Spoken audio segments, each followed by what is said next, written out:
Good morning, good afternoon, and good evening, ladies and gentlemen, and welcome back to the channel. Welcome back to another stream.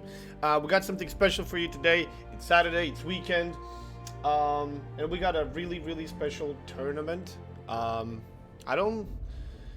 can't say that nothing like this has been done before because this is not the first time they did it. I think it originates from the NA, and now they're bringing it here as well. Before we even get into the whole tournament thing, there's a 5-minute delay, so communication between you and me is going to be tricky to say it the best. All the notifications for sub bits, donos, and all that stuff is turned off because this is a completely new scene collection in the streaming tool. But thank you all in advance. Sergeant Trance, thank you for 4 months. I did see it. I won't be playing Mino right now, but when we're done with this tournament, which shouldn't take more than a few hours, then we will continue without the delay. I will just restart the stream. We will continue the regular stream, so there's a chance. We will be casting it with Statsbloke, who is probably waiting for me to tune in. The first game starts in 12 minutes. Everything is going to be, like I said, 5 minutes afterwards for you. This is an invitational tournament. The special rules we will go through, but it's pretty much no carriers. This is like heavily anti-carrier oriented tournament, as I'm sure you will see, because there were some videos created by the clans to represent themselves. I'm sure you will get the idea quite soon enough when we get the time to actually play those. Now, let's tune in. I hope everything works, because there's always a bunch of things were done last second. Let's tune in and see if Stats is ready. Yo. You can see that. Hello. There he is. Everything working fine for you? I'm live and chatting. Yes. Okay. Did you go over the intro. rules or anything? Nope. I was waiting for you. Okay, because I haven't either. I just told them it's it has a very anti-CV vibe around the tournament. No. No. Where did you get that impression from? I don't know. I've watched some videos. I have to say, I've got a scene that says "Yikes" versus bikes. I'm really sorry. There's nothing I can do about that now. I've only just noticed. The entire tournament is going to be "Yikes" versus bikes because that's not working for some reason. Okay. I didn't do any of the updates, so I think I've missed a scene update somewhere, but it doesn't matter. I think you're just using the very first one, which is just for you as a streamer to organize everything. No. On almost all of my scenes, apart from the best up map, best up next of 3, I've got Yikes versus bikes. Oh. So yeah, well, no, we're not going to be using these scenes very much, so it's fine. I was just showing the map all this. Oh, I see what you mean. So I see what you mean. Yeah. Do you see? Yeah, for me as well. Yeah. Yikes versus bikes instead. Oh, there you go. Yikes versus bikes. So it's going to be Yikes versus bikes for the EU Championships. These So two clans by the way, do not exist, by the way. I've written down the picks and the bans before it disappeared off the top of the chat. Yes. Let me actually open the thingy. So right. the map pool is Crash Zone Alpha, Haven, Land of Fire, Northern Waters. Hold on. I thought you were. Oh my god! I thought you were gonna tell me the bands first. Well, I thought it'd be logical to go through the maps first. Ah, okay. All right. So the first map is gonna be what? So the bands come first. So Rain has banned. Are you joking? I ask you for bands, you tell me maps. I ask you for maps, you give me bands. Okay, give me bands then. Smooth as usual. So the bands come first because that's what happens first. So Rain have banned Northern Waters. Northern Waters. Okay.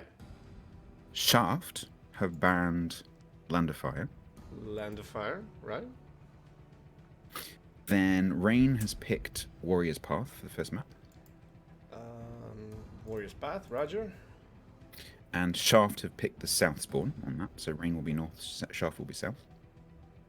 So Team A is... So yeah, normal orientation. Yeah, normal orientation. Second map. And then second map, North has been picked. Okay. Shaft. And then Rain has picked the South spawn again, so normal orientation. And then Haven was picked by the bot as the third map. Yeah, so for those of you who don't know, and I'm pretty sure everybody, we will be casting quarterfinals, semifinals, finals, best of 3, best of 3, best of 5, unless we have a tie, in which case we might be seeing some really ridiculous things happen if we have like 2 ties, because apparently if there's a tie, they both get a win, and then instead of best of 3 we have a best of 5, instead of best of 5 we have a best of 7. If we have 2 ties, then both teams send their champions in 1v1. To a certain degree, I would love to see this, but I very much doubt it. Unlikely to happen. It's like medieval days of yore. Yeah. Like, send your champion. I love it. It's great. So yeah, 2 best of 3s and 1 best of 5. I think this is going to take a couple of hours. I don't know about stats, but I will continue with a regular stream afterwards. Just going to restart everything without delay, of course. Delay is here. Notifications are off. Right, so why don't we give them a bit of the rules while we still have a couple of minutes? Mm-hmm. Yeah, so, where is it? Here we go. So, 8 teams will be invited. In this case, I'll just look at the stream helper for this. Cheeky Breaky, Junk, No Cap, Rain, Shaft, Snake, TWA, and 4. Those are the 8 clans that were invited. You can have maximum of 7 ships in a game. No carriers allowed. No test ships. No Nevsky, Petropavlovsk, or Shikishima, because these are brand new ships, I guess. Tier 10 ships only. Best of 3. Finals will be best of 5. Okay, we already said that. Teams can have a maximum of 10 players. Player can be a member, blah, blah, blah. Let's see what else. Okay, so this is where the things get different from everything you pretty much saw till now, or if you watched the previous one on the NA. Ships are assigned a point value, and you can see those right now on the screen. Every ship costs points, and each team has a total of 100 points to use on their 7 ships. As you can see, the points differ very much, and they actually have an option to go in with only 6 ships, more expensive, for example. So we could be seeing 6v7 or 6v6 if they value those ships so much that they would rather have proper ships but 1 ship less. I somehow doubt that it's worth dropping an entire ship just because you value another ship a bit more. But we'll see. Like, for example, you can see the difference between Kremlin and Yu Yang is gigantic. You could literally pick almost 4 Yu Yangs for the cost of 1 Kremlin. Because battleships are the most expensive, and they don't value Kremlin, and for example, Burgon the same. And then you have the list of cruisers, where Stalingrad is number 1, and then Zhao is the bottom. And then you have destroyers, which Kleber and Marsal are top on points, and then you have Kaba Halanzi and Yu Yang at the bottom. I'm a bit surprised that some of these destroyers are so cheap in comparison to some of the others, but it is what it is. It says a lot about the opinions of the people who created the tournament about the points. Yeah. I think. Yeah. As for the actual maps that you're going to be watching today, it's Crash Zone Alpha, Haven, Land of Fire, North, Northern Waters, Tears of the Desert, and Warrior's Path. And as for the prize pool, I'm trying to go through this a bit fast. Yeah, me too. Because we literally have to start in 5 minutes. The winner will be getting $500 in cash.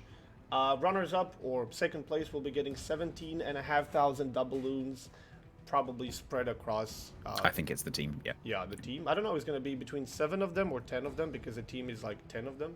But we'll see. Yeah, I don't know actually. Yeah, and the third place will get 8,800 doubloons.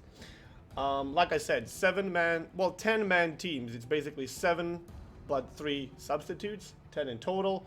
8 teams. It's going to be no cyclones, 20-minute timers, clan battle, cap layout, and I think that's it. I think that's all you need to know. This is the first time for me that I will be watching or casting something like this with a point system. So this is as a new experience for me as it is for you. Hopefully everything will work out. The picks, the bans, and the maps will be happening live. The first set of everything already happened while we were kind of rolling the intro and getting you up to speed.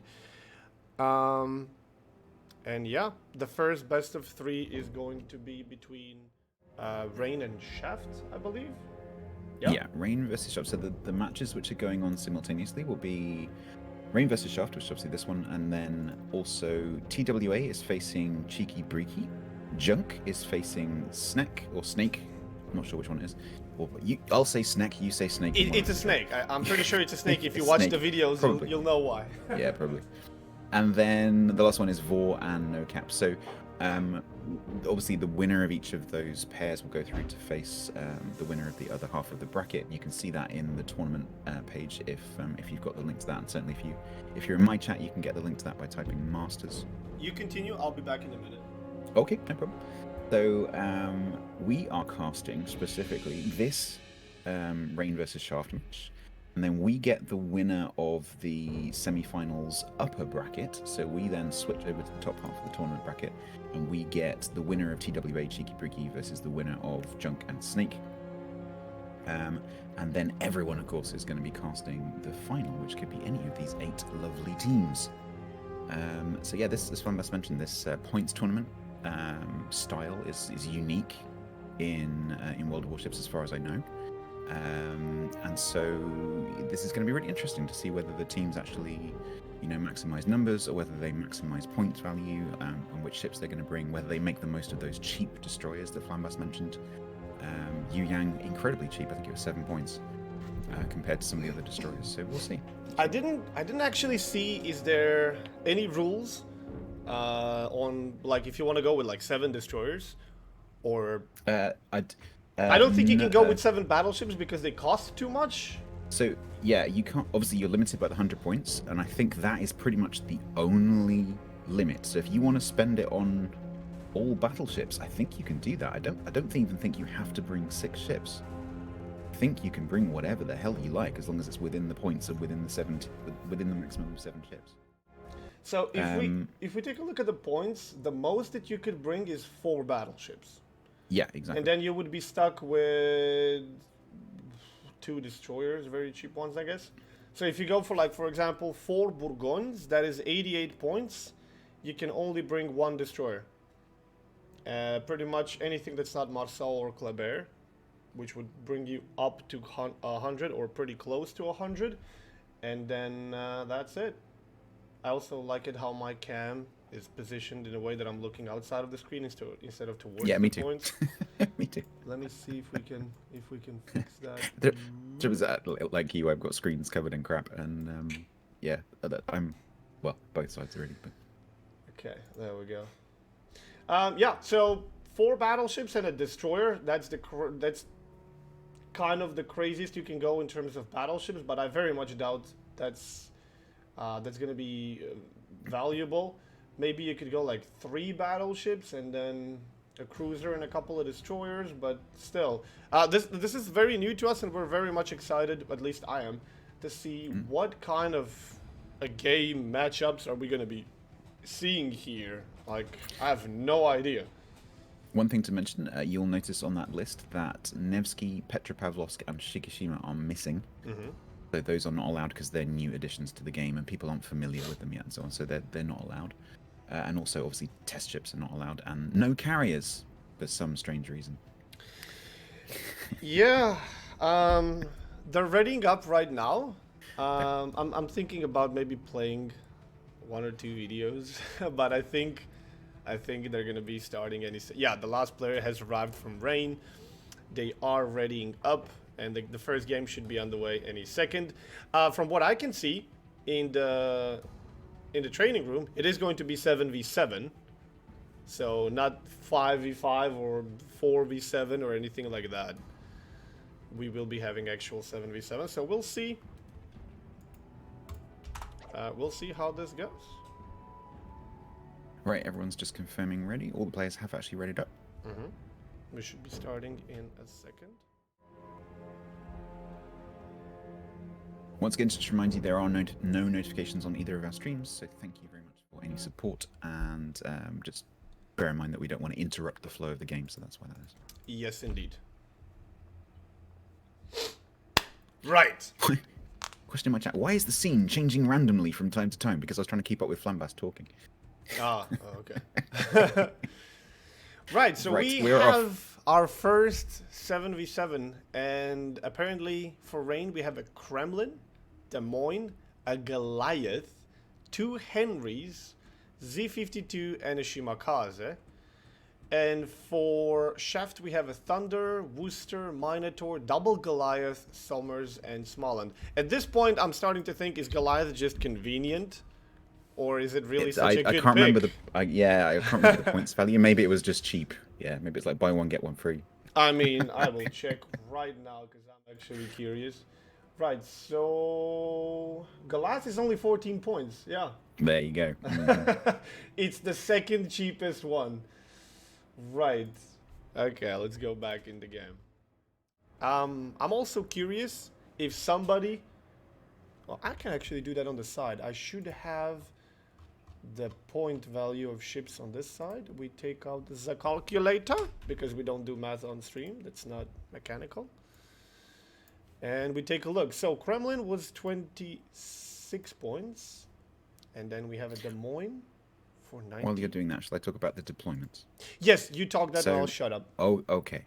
So Shaft is splitting their force 50-50 by the looks of it. We've got Smarland going over to the close Charlie cap. We've got the Summers of X Displays going over to the bottom of the A cap with the Worcester, the Minotaur, and the Thunder going left, and then 2 Goliaths going with the Smarland over to Charlie. So that's like a Goliath team. Rain have done it completely differently. So Rain have only sent the Des Moines over to Bravo, and one of the Goliaths. Everything else, all the other 5 ships are all going over to the A cap. So immediately we've got a bit of an asymmetry going on with this deployment here. Smalland and Des Moines pretty much neck and neck getting to the caps. Shaft slightly ahead with that cap, so they will cap first and get maybe 1 or 2 ticks in early. And these games, we've seen things like King of the Sea. We've seen that some of these games come down to 3 points, or even 1 point. So that early tick ultimately can mean the winner of the game. Could be. This heap is going out to the side by the looks of it. Maybe going to look at the cap. Needs to be careful about radar. I mean, we don't know whether that Mino is smoke or radar yet. Right. This heap's just looking at So the cap. Rain turned out with 99 points. Mm. And Shaft turned out with 98 points. Mm. Yeah. Okay. So there could be, they could have went for something slightly different, but clearly, they got a value for this. So there's gonna be a big battle against on A cap. By the way, chat, you can let me know if you want me to, like, maybe we can increase the minimap a bit. Don't want to keep it too big, but because it doesn't fit in well with the rest of the scenes. Yeah, I've made it as big as I reasonably can. Yeah. Okay. This sheep has put out torps towards the Mino of Zill, who's going to have to be a little bit careful. I'm not sure what the range on these torps are. I assume they're 12s. I mean, it's a Mino he's turning already. I don't know if he has a Hydro. I would guess he does. So early. Against a Shima, you would hope so, yeah. Yeah, and you can see he's Looks like he's fitting gonna in be fine. perfect. Yeah. It's a Mino. Shima's dropping the smoke for Worcester from Shaft. I didn't realize that Stressed Possum was a member of Shaft. There you go. So, about... Oh, okay.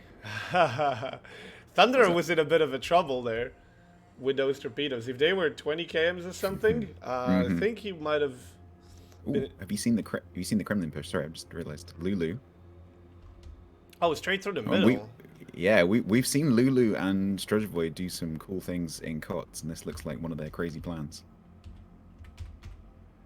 Rain, in my mind, Rain are kind of known as the ones who are most likely to pull out the sort of crazy plan, and it looks like they're kind of going a bit off-piste here.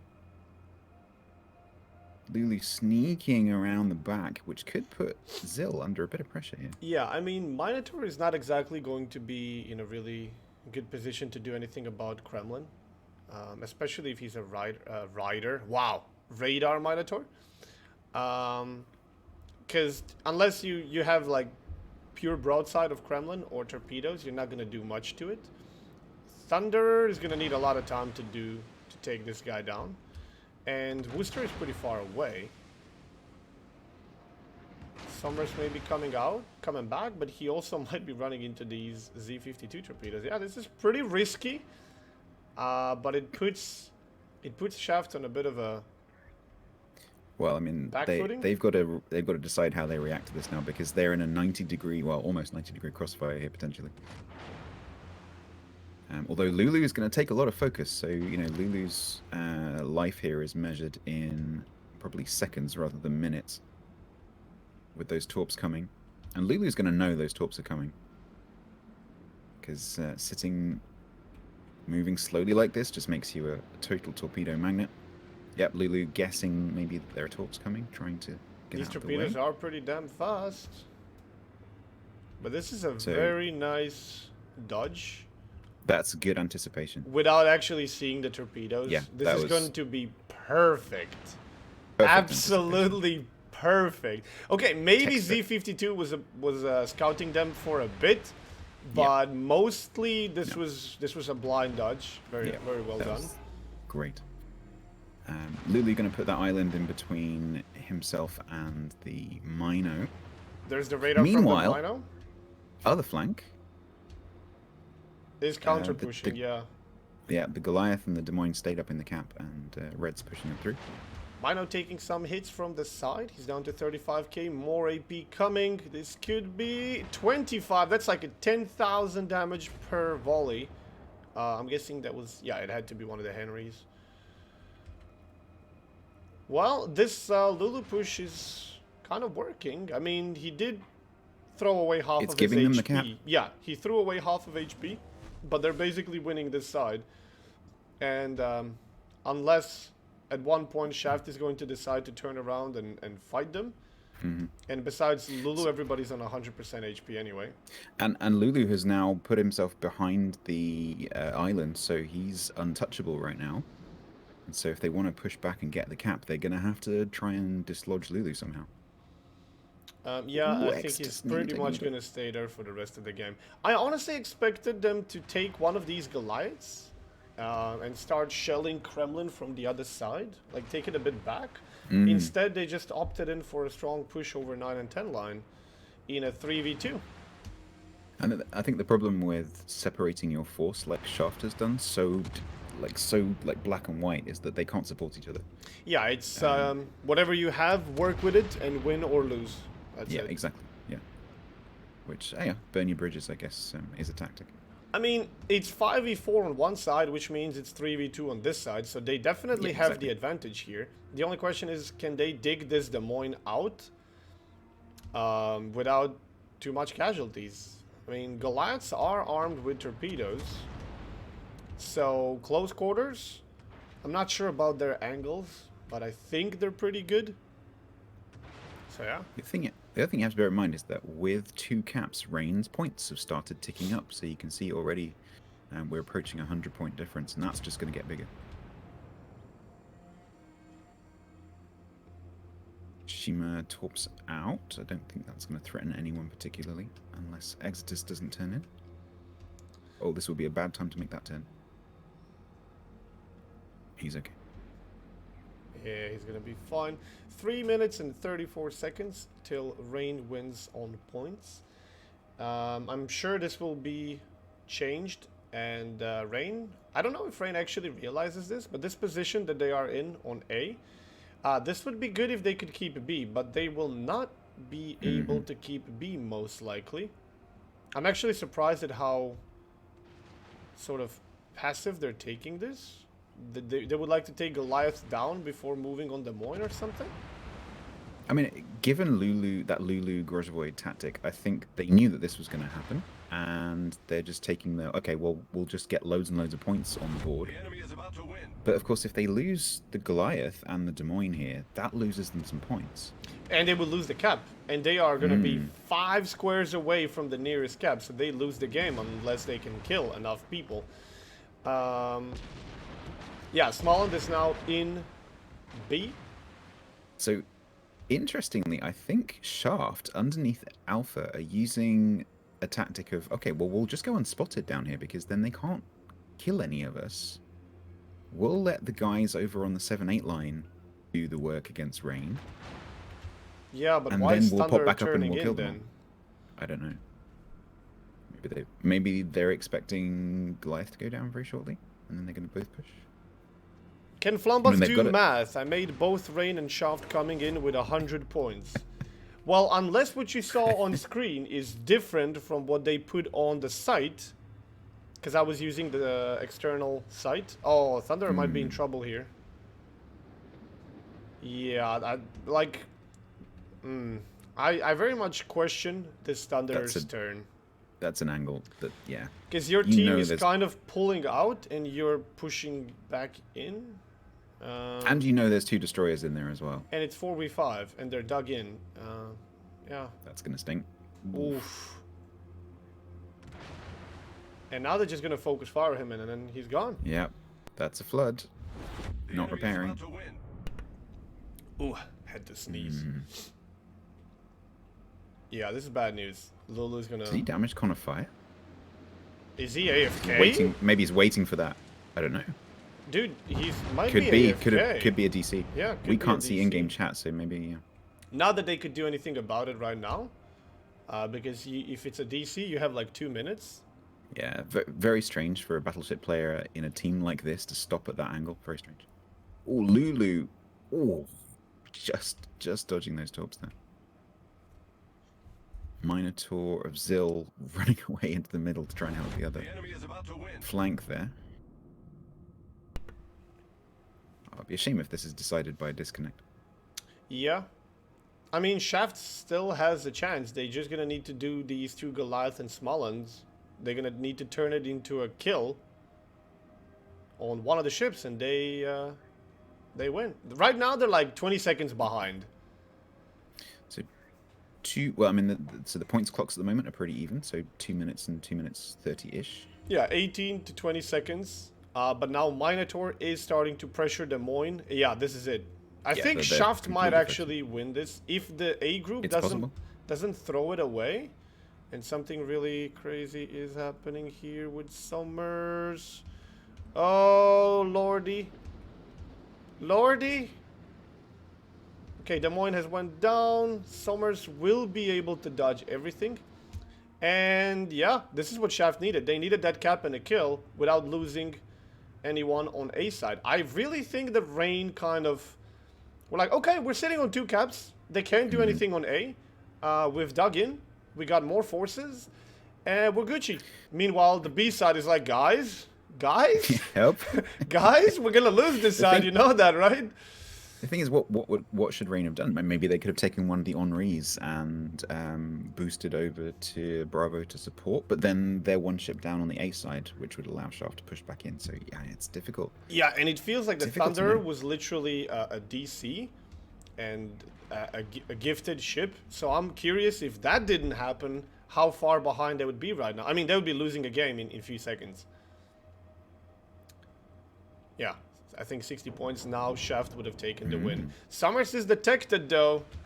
Ooh. Yep, this could even it up. Ooh. Can they trade? Summers should be shooting. Summers should really be shooting that should be Shimakaze shooting. and just It's gonna go down winning the anyway. game straight up. Okay, that They flips need points, a but kill on the Shima. They need a kill on the Shima or... 1-5-1. Oh! Oh! Oh my god! There it is. See, they got it. They got it. They got The it. game... That flips the points back. Yeah, the game swapped winners 3 times. 15 seconds. 15 seconds until a Shaft win. 11. 7. I don't think there's anything Rain can do here. I know there's nothing. I think they there's pretty no target much Yep. much shut themselves. They fall asleep, I Yeah. would say. They had a really interesting idea at the beginning, which is They did. that Lulu and Grozovoy. Is this? I think that's his name. Strozovoy, Grozovoy. Yeah, okay. Strozovoy.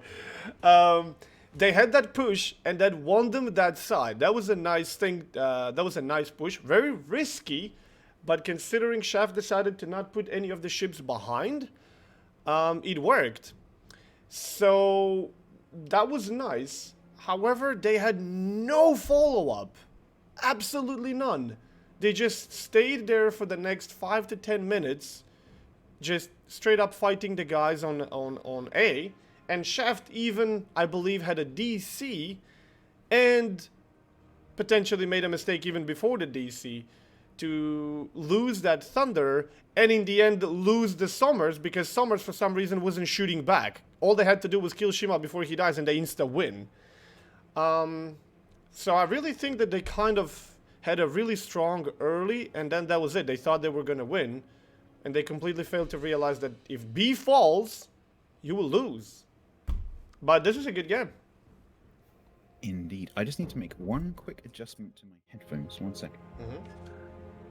How do we actually change the score results?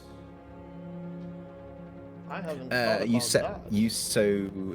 It's pretty much the same as the I'm King an C idiot. one. I'm an idiot. I Yeah, totally so you forgot at the about top, that. and then you need to set the winner under the map as well. Team B actually won the first one.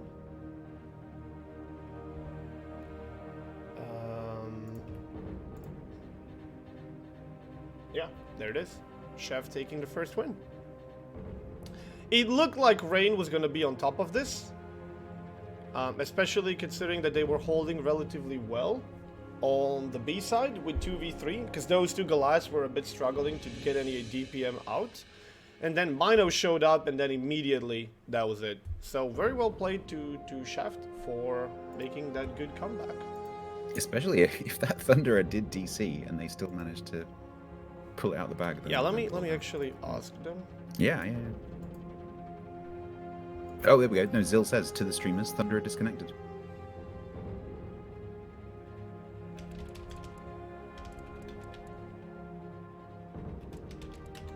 So the Thunderer, yeah. Thunderer did disconnect. Interesting. Yeah. So I don't know what to think here. I'm kind of shocked that they came up with such a good plan early and they failed to realize what is that going to result in. It felt like they had a plan, but they didn't think through the consequences of the plan very well. Yeah, like they had a plan, they put it very good in motion, and it worked. But that was it. Like that's not a very common thing for the experienced clans to have like the first 5 to 10 minutes very well planned out and then no follow-up, because it really looked like they had no follow-up for the end game, which is really shocking. I don't know. And definitely props to Shav for adjusting so well. I think second game is gonna start immediately. Yeah, it looks like it. Right, let me just switch my headphones over. I think your voice is coming through my mic slightly, so I'm just going to switch to earbuds. 1 second. What Rain could have done there, for example, is, like Stats already said, pull at least one of the ships back, not to mention maybe even 2, and help defend their home cap and let Shaft push into the A where they're already dug in. And that would that would create that would give Shaft an option, an opportunity to do something on A, but that would also put them on the back footing on B heavily, and they would have to reconsider how they do it, and it could have been a very close game at the end, but pretty much anyone could have won. If Shaft didn't DC, this would have been a relatively easy win for them in the end, because Rain completely failed to adjust for the B cap. The thing about Warriors Path is, at least in this cap setup, is you have one cap, but that cap is very much far away from the other two. If you hold these two caps and the points are not too far apart, there's nothing this team can do later on. And I'm really kind of surprised that they failed to see that. I would love to know what their plan was. Was it just a failed execution, or did they simply completely forgot about the option of losing that cap and some, I don't know. But we will see how they manage, if they manage to come back here. We have a different lineup this time. We have a Kremlin, Des Moines, Goliath, Double Henry, Shima, Yu Yang. But for Shaft, we actually have no battleships. They opted in for double Smoland, Salem, Hindi, Venezia, Zao, and Moskva. So they are very much going to be down on the HP. One Moskva, and that's pretty much... That to me, if I was sitting in that Moskva right now, I'd be thinking, yeah, shit. Yeah, I'm pretty much going to be the only one being shot at here. Okay. How does one feel about this? I think, honestly, the fact that it's a Kremlin as the battleship is going to help slightly, because the Kremlin's going to have to get pretty close to the Moskva to do much to it. But oh, it's not the Kremlin. I'm afraid. I wouldn't be the. What else? What? Henri. Yeah. Yeah. I'm not. Maybe they'll keep the Moskva quite mobile. It's possible. We'll see. Yeah, Salem, great, great concealment. Venezia's got the smoke. Hindenburg's concealment's not that bad. So, Moskva. You could say Rain got shafted. You could say Rain got shafted. Well, we'll see. We'll see. We'll see if they're gonna make a comeback. With good teams and good players, they could be down 3 games and they could still make a comeback. It's all in the will and preparation. Right. So Rain is sending Shima and Des Moines towards C, with a Goliath as a backup, and everybody else is going towards A. We will see how they will position, but I'm guessing the 2 Henrys are going to go wide on like 1-2 line. Yu Yang is going to stay shallow, and Kremlin is going to stay somewhere behind the islands in the middle of the map. And on the other side we have what? Double Smoland splitting on each side. Zao, Venezia. I mean, this is a really weird setup from Shaft. It is. I'm looking at their setup and I can't tell what their plan is. Like, what do you do with this sort of a ship build? I don't see any particular ship that's going to make a huge impact. That's gonna give them a really big advantage. Moskva certainly isn't one of those ships. Hindenburg, Salem, Zao, Venezia. I don't know. I think the make or break play is going to be around Charlie, because I think although the ships are different at the other end of the map, it's 3v3, it's 2 cruisers versus a destroyer. I think that's going to be pretty even. Whereas I think the Hindi and the Salem are obviously going for a 9-line push there. And they might just only meet the Goliath, so the Goliath's probably going to have to turn around and try and get out. I think the only play that they might have here, which might be their goal, especially when I see double Smoland, is maybe their idea is to catch and kill Rain's destroyers, and then if Rain is out of DDs, they can definitely have a stronger presence in the caps. But I still feel like they are very much down in the firepower. It's not just the lack of a BB and the HP pool, which is, they're already 56,000 HP down without anybody losing a single point of HP. But I feel like the firepower is probably not in their favor, or at least not enough. Smoland's radaring. Sheep, just seeing the cap flip there and just accelerating forwards, knowing he's going to be radared. Meanwhile, a lot of shots coming in. Henrys have started taking some damage from Rain on 1 to 3 line. Okay, Sheep is dark. Sheep in a big city. Ooh, Vert just took a little chunk there in Smoland. Can they still see him? Yeah, he's still detected. Yeah, Lulu just radared. Hindi and Salem will now realize that Goliath is up there. Oh, that was a good shot from Artorias. Oof. Great shot. Smalland doesn't get any heal, right? No, he says. Ooh, he's down to 7.4 and there's still volleys coming. He's on fire. Is that a dead engine? Yeah, that's a dead engine as well. Okay, Rain actually making a push over on the 2-line here. Yeah, they definitely have the upper hand in this game. I am, like, if Shaft manages to do something this game and not get ran over by Rain, I am going to genuinely be surprised. Because just Rain looking at their ship pick, I'm thinking, you want to give Rain a chance for the in the last battle? I mean, I could be wrong. I think Rain are thinking, okay, well, we know where the destroyers are. They don't have a battleship. So let's just push the Kremlin down the middle. That's exactly what they've done. Again. Again. Yep. Shots out of Venezia from Kremlin. Nope, nothing at that range. Yeah, that range and that angle. Yeah, Smalland may be... There's a radar? With that. There's a radar from Smalland on 1 line, 2 line, 3. Nobody shoot. Okay, Venezia fires. Yeah, I think this is their only play, their only plan. Venezia, Zao, and Smalland to basically hunt and kill Rain's destroyers. But that's... I don't know. It's not working out for them so far.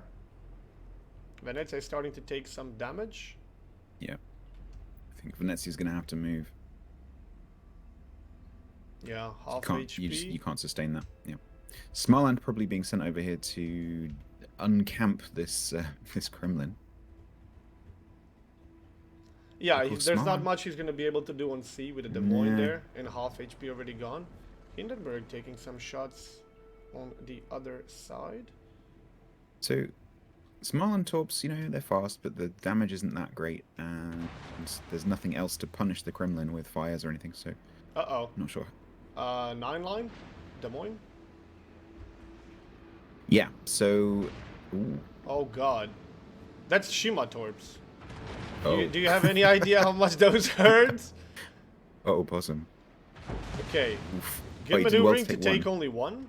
Oh, but Goliath seals the fate. That's the second great shot from Artorias. Yep. And now Hindenburg is pretty much gone. Yeah, this is game over. Yeah, I don't know, besides trying to catch and kill Rain's DDs and then hoping to take it from there, what their play here was based on the ship picks. This is a really weird ship composition that I just simply don't see a plan.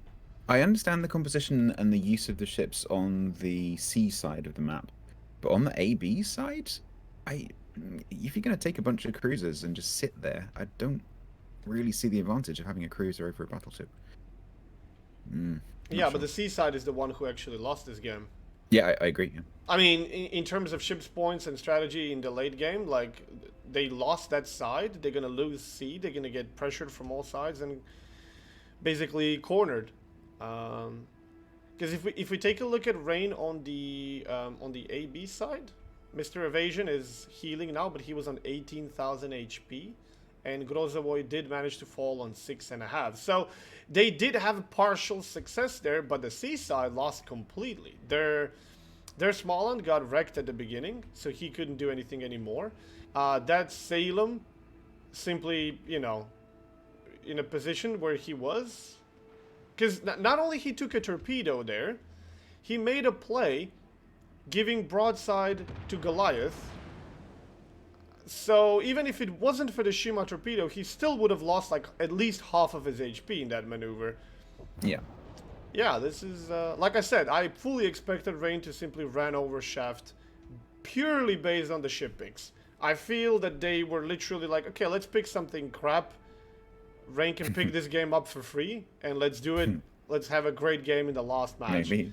I mean, I'm not trying to take anything away from Rain. I just think Shaft literally shot themselves in the foot here with the picks. I find it interesting that they fell for what is basically like the classic clan battles position of having the Des Moines on that triangular island in E7 to stop the push, which is what they did, and they got punished by that Des Moines, which is a classic counter to that movement. And Yeah, I just felt like they. Oh, there's a Des Moines there. Of course, there's a Des Moines there. Where else would it be? You almost got me Um, thinking like, wait, what Des Moines? Where? yeah, the one Just that's now the when you one said, that's yeah. oh, there's a Des Moines there, I'm like, what? No, no, no, no, no, no, no. I mean, where Lulu used to be. Yeah. Although their Kremlin is a bit in trouble right now. He took some torpedoes. He's Yeah. taking some fire. They might want to just move in and close this, and they're doing a bit of overextend. I doubt this is gonna backfire too hard on them, but should probably be careful. Because once you lose Kremlin, your force is split in half. True. Yeah, that is true. There's no that buffer zone in the middle. So, although Yeah, then I again, think- you have a Goliath in Des Moines burning Moskva down, which means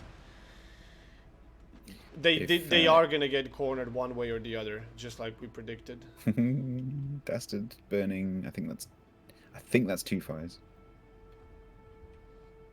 One torpedo. Trying to. Oh wow, what a desync! Holy shit! So Mr. Evasion took a torpedo, which on my screen he dodged, but didn't take a torpedo that went straight through his ship. Nice. Okay. Oh, Dastard damage cons just or runs out of fire just as he goes around the corner. I think He's he healing? might be able to go dark. I don't think Kuznetsov works. Yeah, he's stuck. Oh, Shima takes a torpedo No, because Netsov doesn't work in the training room. in training rooms. Yeah. Like I said, regardless of how hard Rain is trying to now close this super fast and are potentially throwing away too much, I don't think they can actually lose the game. They simply have natural advantage, I would say. This format is really interesting. I'm watching my chat kind of on and off, and it's just a constant discussion of, but if you take this ship, then points and blah, and it's really, really interesting. Yeah, that's like one of the most interesting things about this tournament is the fact that the number of players, how many ships of the same class, and what lineup you're gonna have is going to be very much different from anything we've seen before. This is what separates this tournament from a lot of the other tournaments.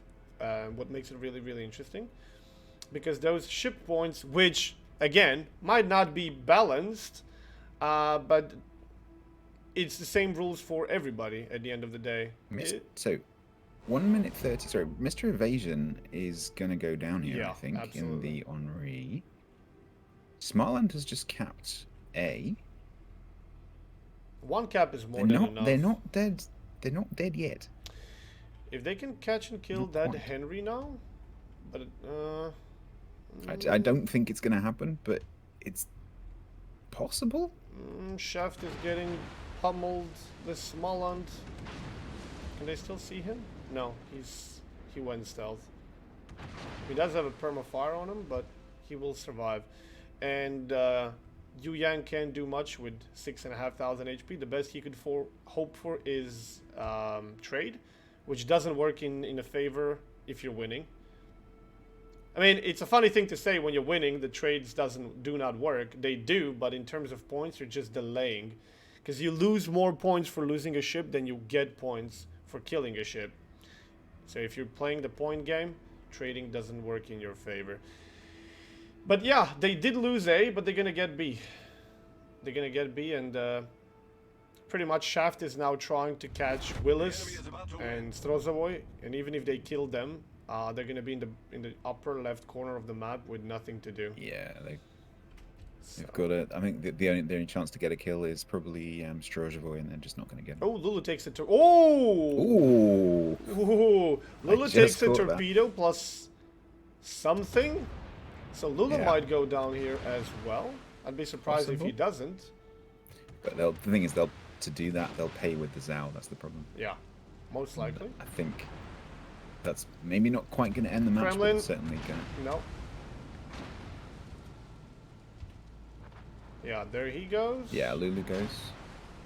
If they manage to keep B, they might have a chance here, but yeah. Vert is Meanwhile, spotted. Smalland is exchanging with Henry, so he's about to go down, and that's gonna pretty much end the game. 30 seconds. Radar out from Exitus as well. Ah, he can't hit him. Yeah, that was that was terrible dispersion. I wonder if he didn't quite get the lock on. Smaland and Yu Yang are engaging.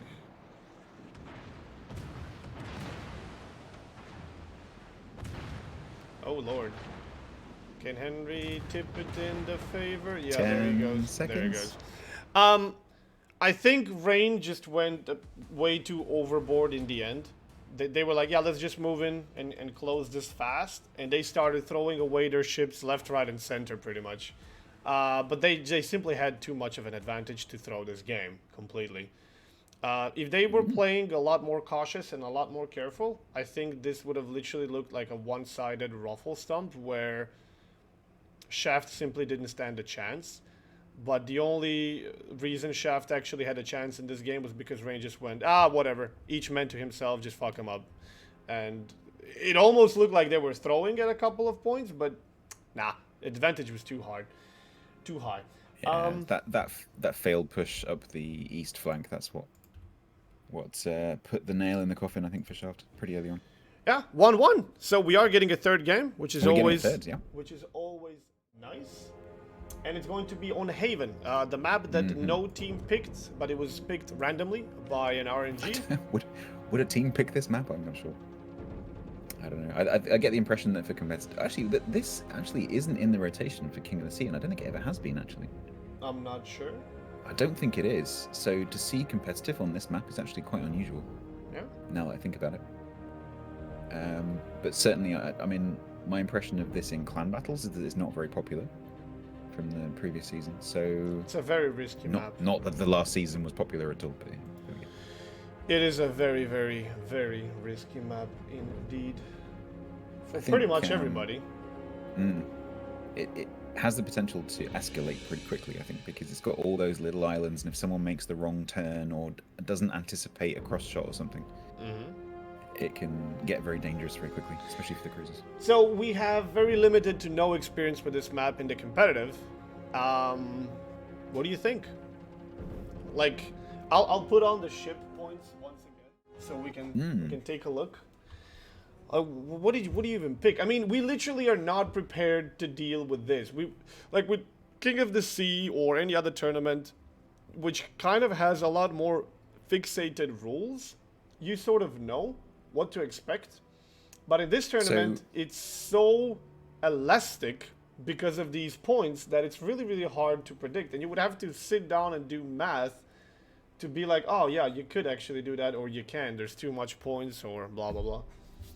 I think on this map, I think Throst, so my clan, I think their tactic would probably be to sit a longer range battleship in the middle of the map, because actually the caps are pretty close together on this map, although the map is quite large. And something like a Montana, and we've got a couple of really great Montana players, I think they would sit a Montana maybe basically in the home cap, and use that to shoot across and use destroyers for spotting. So I think our team would probably choose some kind of spotting heavy battleship lineup, but that's just us. I think starting from a very, very simple point of view, this is a pretty decent map for, if there's no carrier, I think I would go with minimum of one Z52 for that cap that's going to be on the kind of a left side. If you look at the mini-map, west, because it has that island in the middle, and Z should be able to pretty much hydro. If you go deep, if you go towards the island for cover, you're going to be able to hydro everything around it. However, you have to be careful that when the team pushes on like 1 to 3, 1 to 4 line,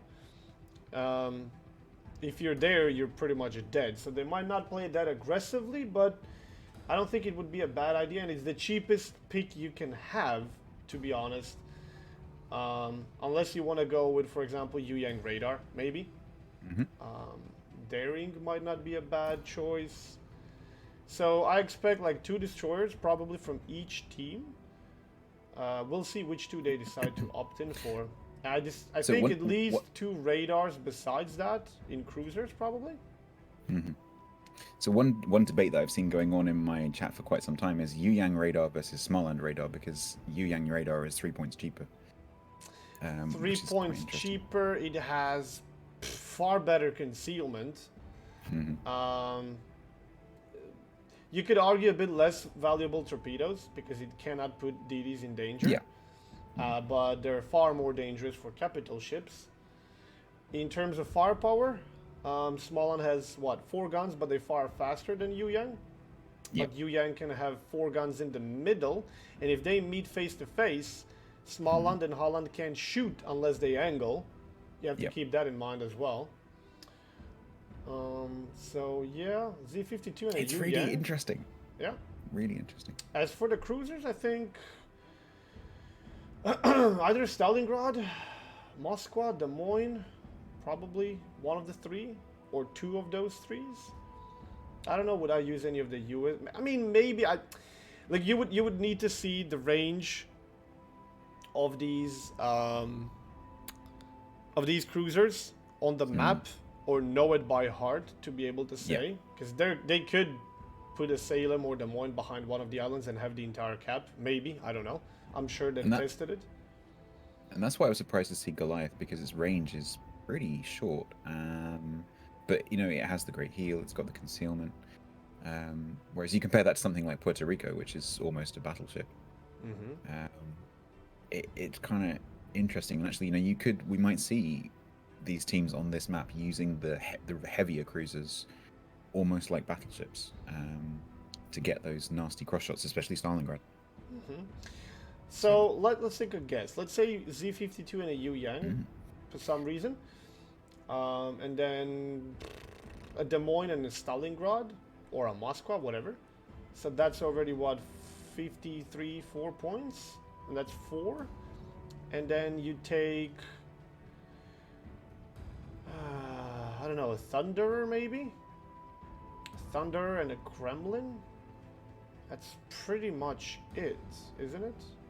That'd be what, 26, 49 points? And 14, 64, 84. Yeah, you can't even do that. Jesus. Taking 2 battleships, dude, is really expensive as hell. It is. Especially if you take Kremlin. And, you know, you just got to balance. Like, is it worth it? Is it worth that big hit point pool? Because you're just going to immediately start getting focused. I mean, on this map, you could go with lighter setup as well. Yeah, I of think the so. islands, you can just lob. They could I think so. squeeze in a Mino or a Worcester somewhere. I'm surprised Smolensk is only 16 points, to be honest. They could take Smolensk, no problem, put it somewhere in the middle, and he's going to cover a lot of things, especially if you go AFT and range module. But the game is about to start, and the teams will show it to us. Let's see. So, Oh, there you go. Smolensk. Kremlin, Des Moines, Double Henry, Zhao, Z52, and Yu Yang. Okay, so I guess the Z52 and Yu Yang. Des Moines is there, Kremlin is there. I just wasn't sure about the Henrys. Zhao I didn't predict. On the other side for Shaft, no battleship again. Double Smoland, Smolensk, double Zhao, Venezia, Des Moines. Ooh, okay, so between this game and the previous, between this matchup and the previous matchup, I would say that they have definitely more power and more options than in the previous game, but I'm still a bit no battleship. No I really want to know. I really want to know where the Kremlin's going to push. I think that's going to decide a lot here. Where Dastat pushes to and what Shaft's deployment is, because if the Kremlin pushes to somewhere where it can't actually punish anything because it's surrounded by Zhaos and destroyers that keep going unspotted, then it's going to struggle. Whereas if it pushes to a flank that happens to have a bunch of cruisers on it, it could actually do some work. So the deployment's going to decide this, I think. Maybe we'll see. My chat is wondering who my co-caster is. It's StatsBloke, and he just crossed 10,000 followers on Twitch recently. So congrats. Yay. By the way. Thank you very much. You were very handsome, I gotta say. Thank you very much. But thank you, Thomas. Seriously, thank you to you, because you've supported my channel massively. So I appreciate the help. You are very welcome. And my co-caster, if you didn't realize, I'm sure all of you realize who this is. This is Flambas. World of Warships streamer extraordinaire. Oh wow! Now you're presenting me as a Jingles. Yes. You're well, I'm Little Jingles. What are you? I don't know. You're I'm Mediterranean his Jingles. son. That's how it goes. That's how the story Jingles' goes. son. Okay. Yeah. Okay. Long lost son. Okay. Right, we're seeing this sheep. I'm not sure if it's this heap or this sheep. I'm gonna have to ask. Going in versus Smarland of Exitus here. So we've got radar versus mini radar. Yeah, Z's going for the island, so he's going to be able to Yeah. hydro Smalland no problem, and he's going to be able to do it. There's the radar. The only question is how they position each other. Can the shots from the other side hit Z? So this is the problem on this map. It's a lot smaller than you think it is, and so when you're sitting at this island in a destroyer, you really have to be aware of what can shoot you from the other side of the map as well. This is the thing. Somebody asked me like in the chat, I think yesterday's stream, like if I want to play a destroyer aggressively and contest the caps and be able to make a play, what destroyer should I go for? Z52. It's the ultimate cap controller, especially if there's no radars to worry about, or if you have some sort of cover, or the radars are short. And in this case, we have Smolensk, which already blew his radar, followed by Zhao and Smolensk. Now, they have a lot of firepower that they can hurt Z, but Z now has won this cap, and he's going to permanently stay in control of this cap, and there's nothing Shaft can do. Absolutely nothing. Especially with Lulu there with the radar, if they try to push back in again. So, Shaft is going to have to make some sort of play over the other side. Which they are. Yeah, and it's 4v2. Which is where the retired old dirty dastard comes into play with his Kremlin. Because when these cruisers push, they're going to give some sort of a broadside. I suspect that that's why they've kept the Kremlin in the middle. Like, we're going to move the Kremlin to whichever side needs the protection. Out for a kill here. Yep. These torps. Oh, there's an. Okay. Oof. That's a shame. That's a shame. Oof, that's very lucky. Or for not them. a shame, depending on who you're Yeah, that's very lucky for Shaft. God, he would have taken at least 2 or 3 torpedoes. I may have just shown my favoritism. Okay. So Zil pushing torps out to the corner where Lulu is, but Lulu's stopping, so that's fine. Zed's still in control of that cap. There's torps coming over towards the A cap. I almost had a heart attack, by the way. I just saw the... I took a look on my right screen, and I saw that I was still showing the ship setup, but that's what stream was seeing 5 minutes ago. Okay. I was like, oh no, already. Yeah, but neither of us have made a scene mistake so far, so we're doing well. Yeah. Now we're definitely screwed.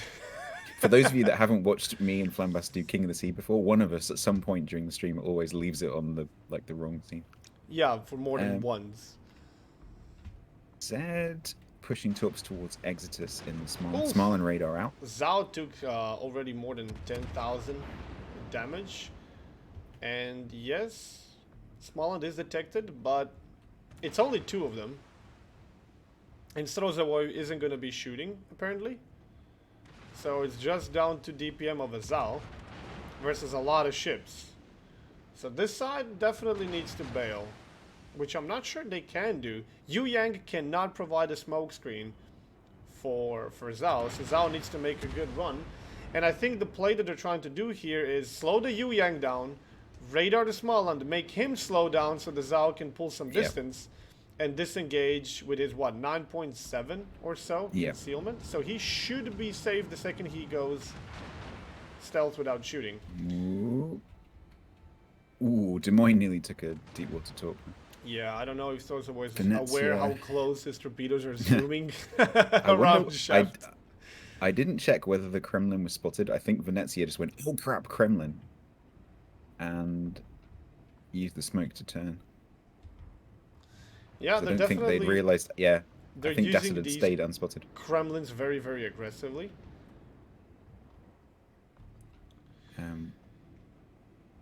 I think both teams are approaching this map a bit safe, because once you commit, if you get caught, they know that it's pretty easy to kill you. So they're both playing a bit safe.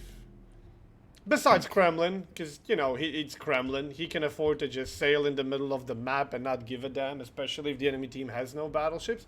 Not that it would make much difference if they had, because Kremlin, but, you know.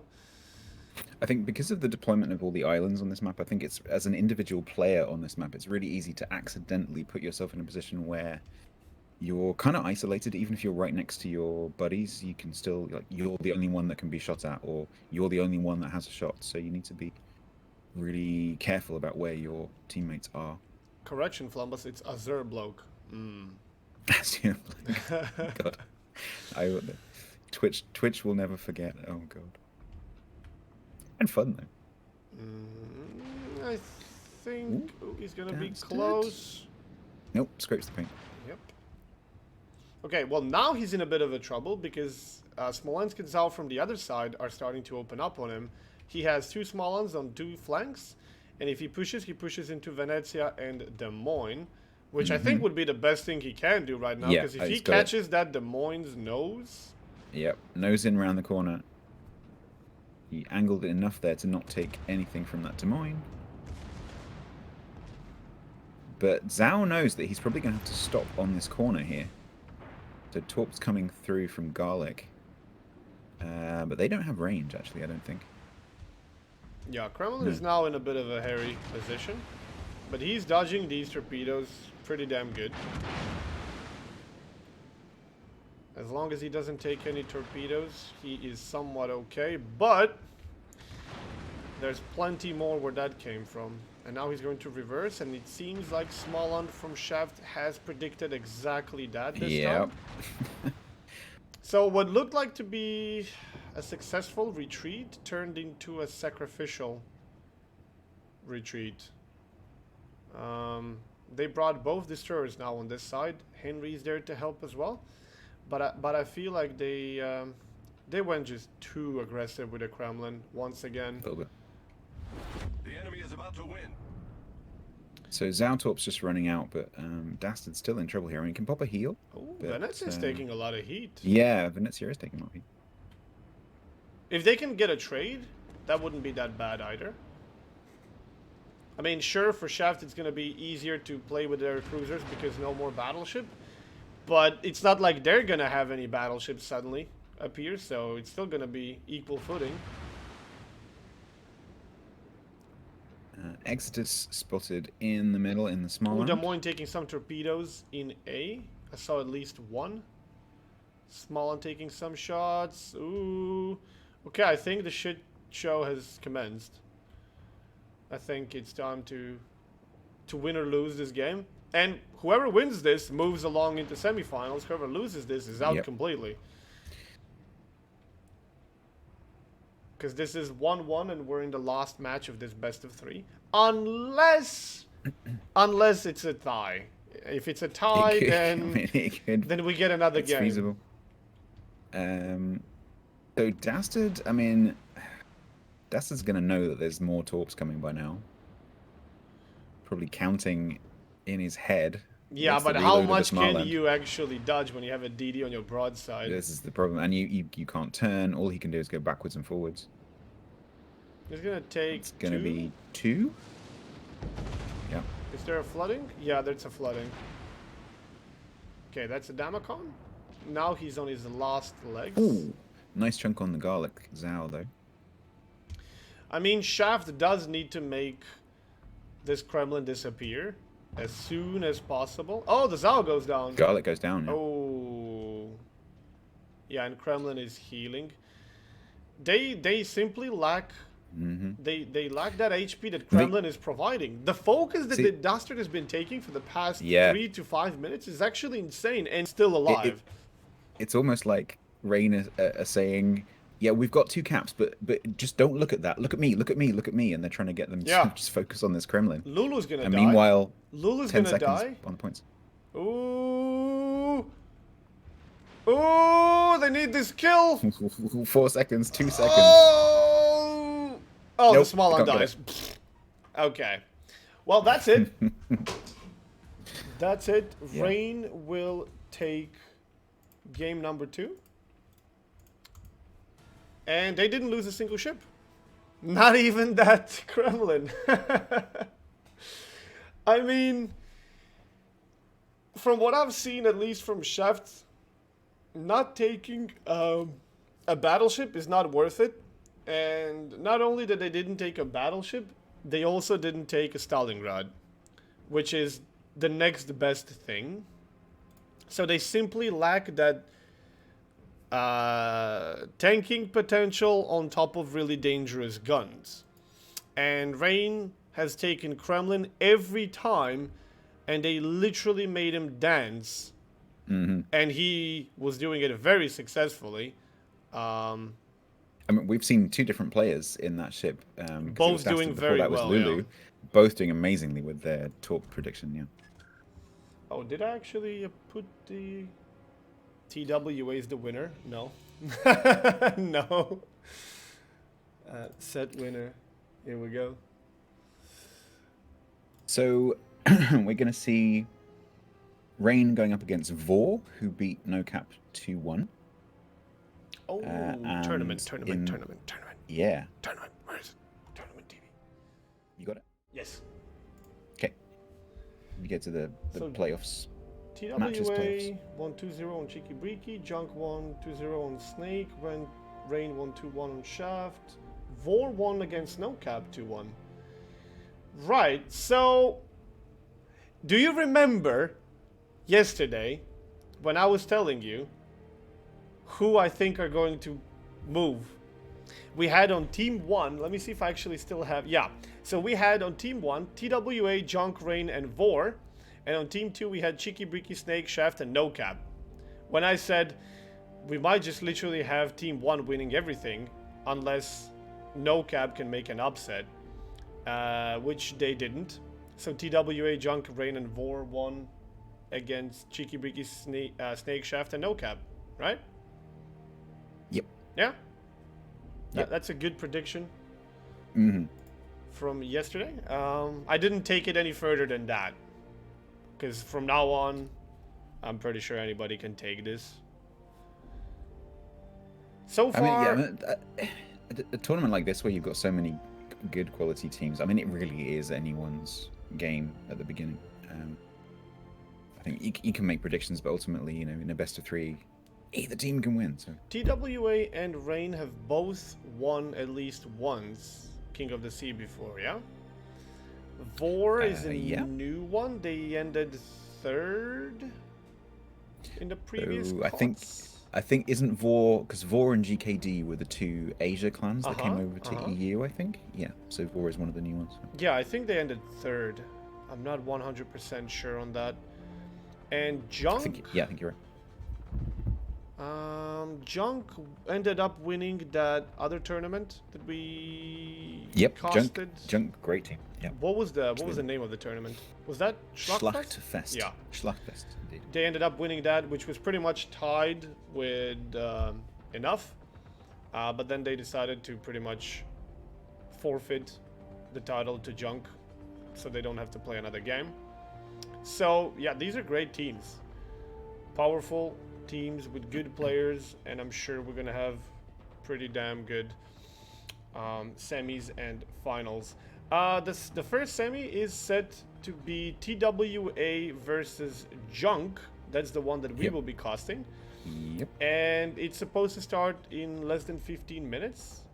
The room's open. Oh, by who? Some call again. S-U-M?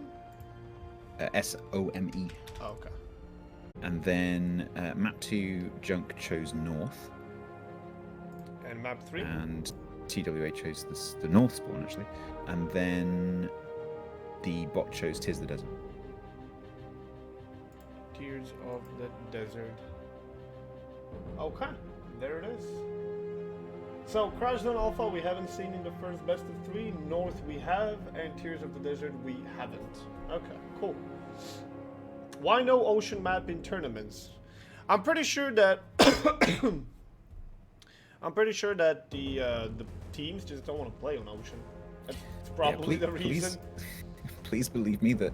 So I'm kind of involved in the organization. It sounds a bit grim to say I'm involved in the organization of King of the Sea. I'm kind of not, but I get involved in some of the discussion a little bit, and the map picks do get discussed at length, and there are there are reasons why you might want to throw it in as sort of like, oh, surprise, but no, the players would hate it. So yeah, I'll be back in a second. Okay. So yeah, every tournament I'm sure goes through, like, the organizers team do go through a process of trying to choose interesting maps, but you have to consider what's interesting for the casters and the viewers, and then what's fun to play and interesting to play for the players. And I mean, you could make an argument that Ocean would be interesting to play, but I think a lot of players would be like, no, we'd rather play on a map that has islands. Because that's the environment that we're used to playing in. Personally, as a viewer, I'd quite like to see a round done on Ocean, or certainly in a map pool like this where the teams can ban a map. I don't think there's any harm in throwing Ocean in, because if neither team bans it, presumably they're happy to play on it. So I think in a tournament like this it could work, but in a tournament where the map pool is enforced, like King of the Sea, and there's no bans, then yeah, I don't think it's a good idea. Yeah, I simply don't think that teams want to play on Ocean, but I would love to see what they would come up with. Yeah, absolutely. If they would be forced to play it. And if you put Ocean and people don't want to play it, then you pretty much made a mandatory ban. The only question is, which team is going to ban it? Because you're going to be then, okay, if we ban it, they don't have to. If we don't ban it, and they don't ban it, we might be forced to play on it. So, I don't know. We'll see. This video is so amazing, so accurate. Oh, the monkey. And, yeah, that one I've seen. So this lineup actually, like, in terms of like the match, is pretty familiar, because TWA and Junk are both King of the Sea veteran teams who I'm pretty sure have probably faced each other a number of times. So, these players are familiar with each other, certainly.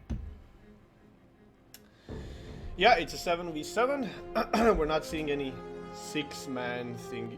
Although this is one of the problems. If you wanted to go for some crazy ass setup which is going to involve 6 ships, they would know. You can't hide it. Yeah, that is true.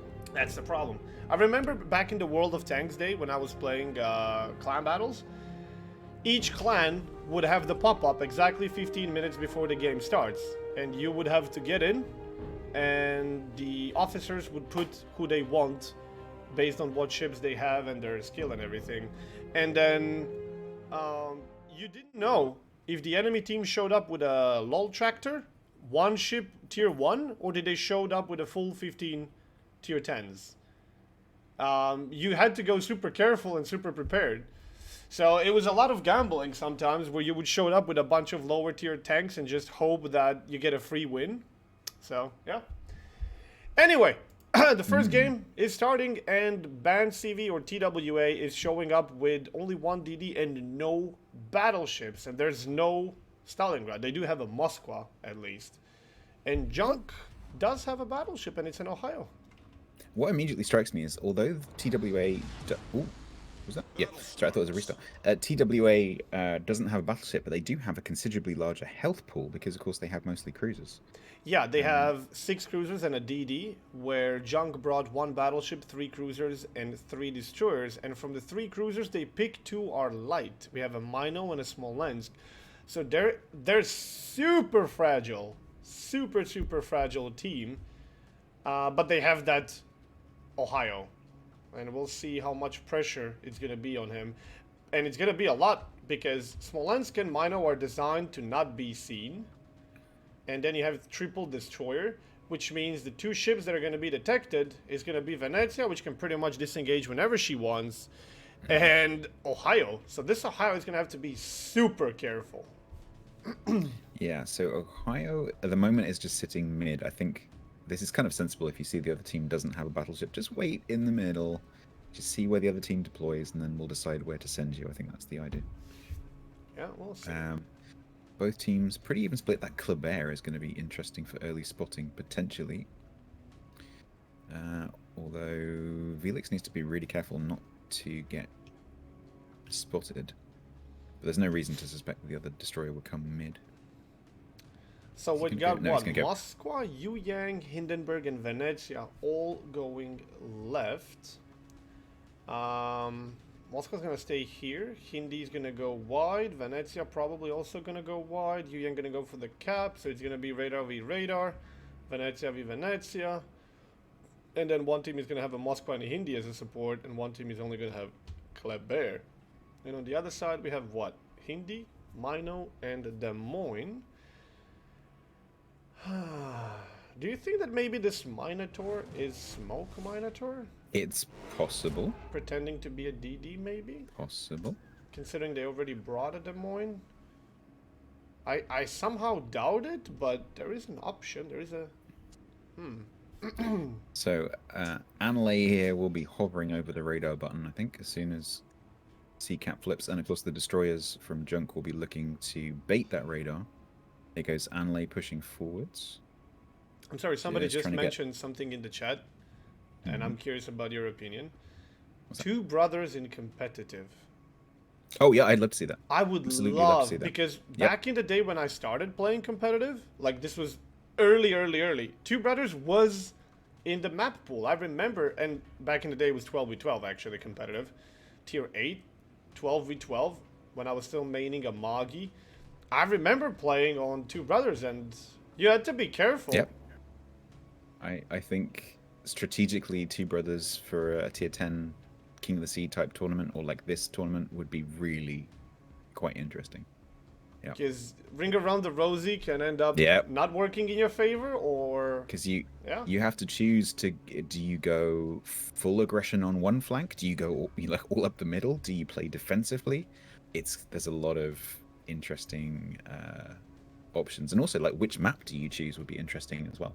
Do you choose because of course Wargaming would be able to make a custom map potentially for a competition. So would it be like 3-cap, 4-cap, epicenter, standard? You know, what would you go for? Kind of Yeah, they would probably go for the regular domination, 4-cap, even though standard would be amazing to see as well. That would be like one map where standard might actually come in absolutely. handy. Because you've got to do something. I would You've gotta try and love anticipate. if they would throw in maps like Ocean and Two Brothers in competitive scenes, and so we can see what these teams can do in in maps which they haven't played a billion times before, and where they have to risk and where they have to come up with something. Because I feel like in competitive people just like to take it out skill v skill, let's prove we're better. But from the viewer point of view and from the entire tournament and everything, and keeping it interesting and fresh, you need everything. You need to basically make it, oh my god, they won because they decided to do this, while on the other side this guy decided to do this, he didn't see. Yeah. So Possum from Shaft in my chat 5 minutes ago pointed out that Ocean actually is in the rotation for this tournament. It's just the 1v1 challenger showdown at the end if it all goes to a tie. Oh yeah, that's true. Yep. Double tie has to happen for that though. Yeah. Ooh, big push from Junk here on the B cap. Shima is Yoshi, detected. yep. Is that from the radar? Yeah, that's I assume Mino it's radar. Yoshi's radar. Yep. mean, There's not you much can't- Chunk can do to No, I punish mean, this Mino in the moment. And Shima can pretty much bow tank this Minotaur right now. Yeah. Not so much the Hindi.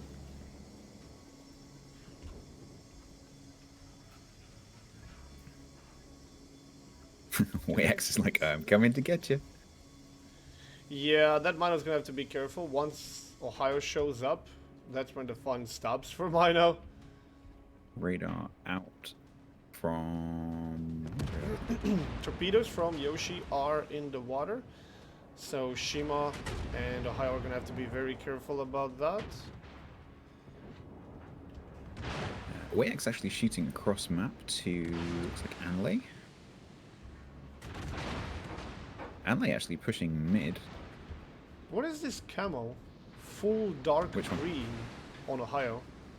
On Ohio. I don't actually remember seeing this before. Oh, I know that one. I can't remember what it's called.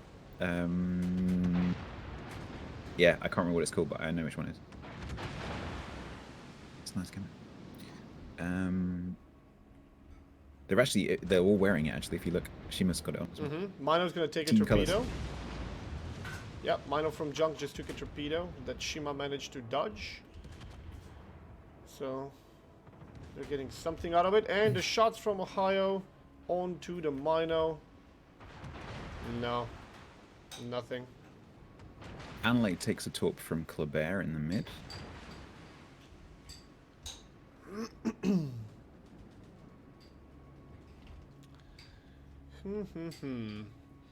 So Junk have kind of successfully pushed them off here. Yeah, so... TWA is gonna lose A. And then the question is just how are they going to defend it when Moskva starts pressuring their sides? There's another radar, a bit too late to do anything. Yeah, that's not going to catch much. Yeah, Mino opened up. Mino opened up and he has to continue reversing to not eat torpedoes, so he's giving broadside to Ohio. Ohio apparently is secondary spec. His guns are not looking. Yeah, rear guns are rotating, but he needs to turn, yeah. Well, Ohio does have that really, really strong heel. What is this? 5 ships from Junk here versus 3 from TWA, but Junk isn't achieving much in terms of HP exchanges. Although Moscow is starting to get under a lot of pressure and there's nothing to smoke her or save her besides that one little island. And she's gonna have a bit of a sail to get there. Yep. Cross shots coming from Venezia as well. I think if the Yu Yang had a smoke, maybe, but yeah, I assume RNG Summer is radar, so not gonna be much help. And that island isn't even that good of a cover, to be honest. This SAP from Snackman is gonna be hurting. This could have potentially been a bit too enthusiastic. However, Junk's Ohio is down to less than 20k, so they're maybe looking in for a trade here. Yeah, I mean, absolutely. While Anley's being focused, WayX is being focused as well, so it's looking bad for both of them. And those are the two real only tanks in both teams. Yep. Anley still spotted here. Radar goes out from Red Sun.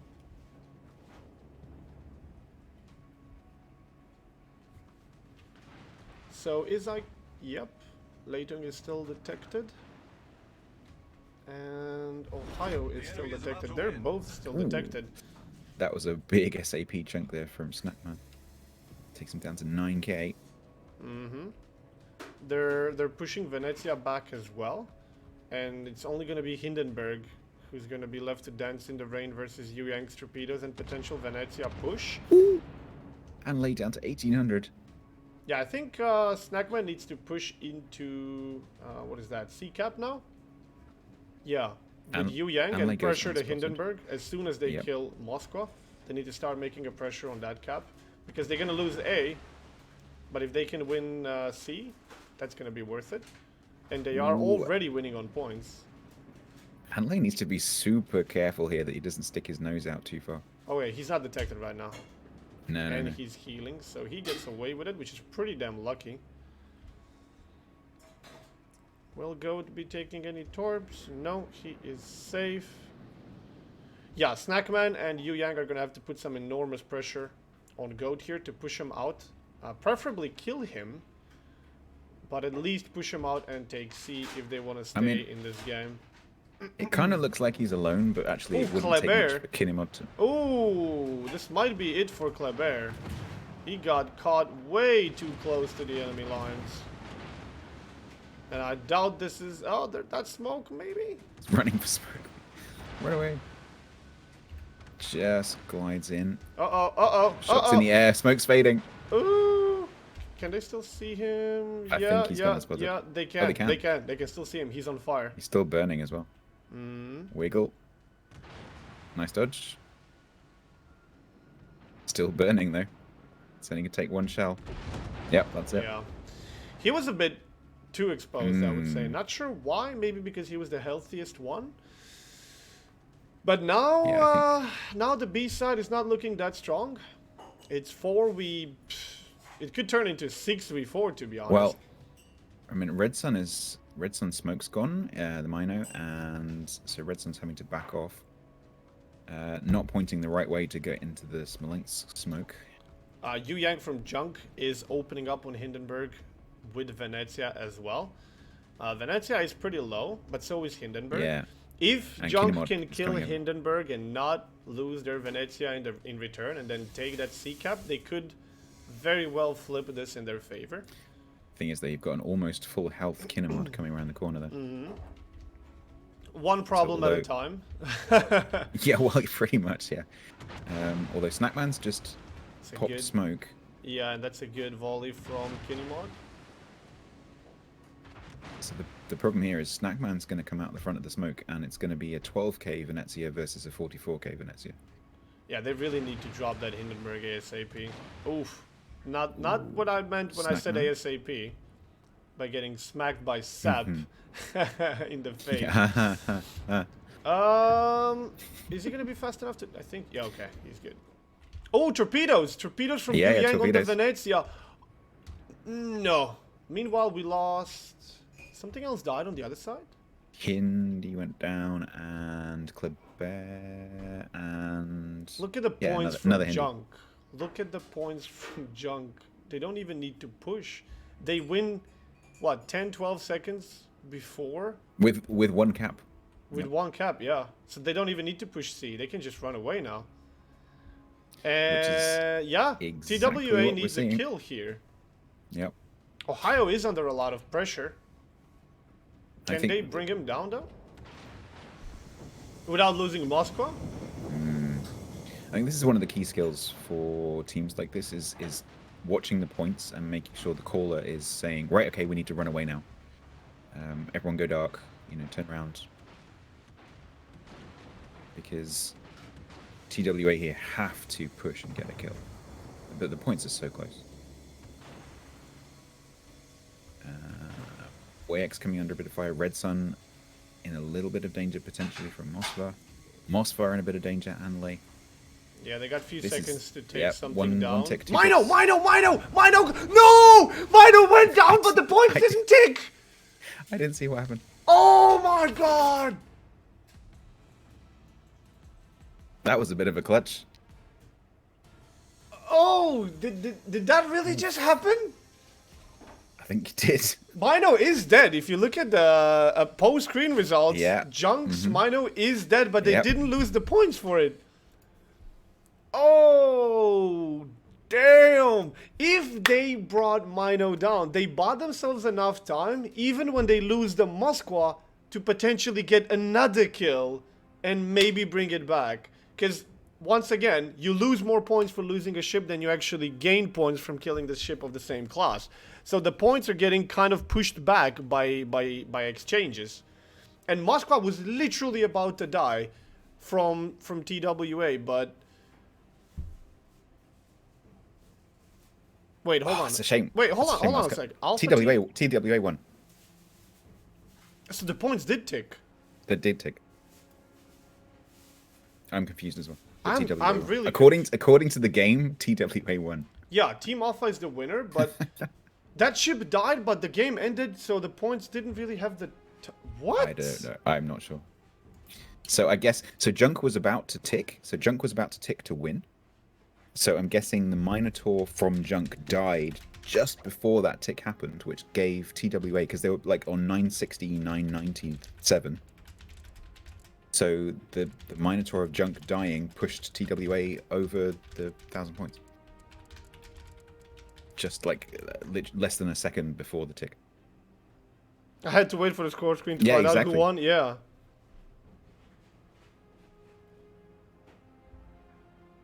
Yeah. Small break. Gotta calm down.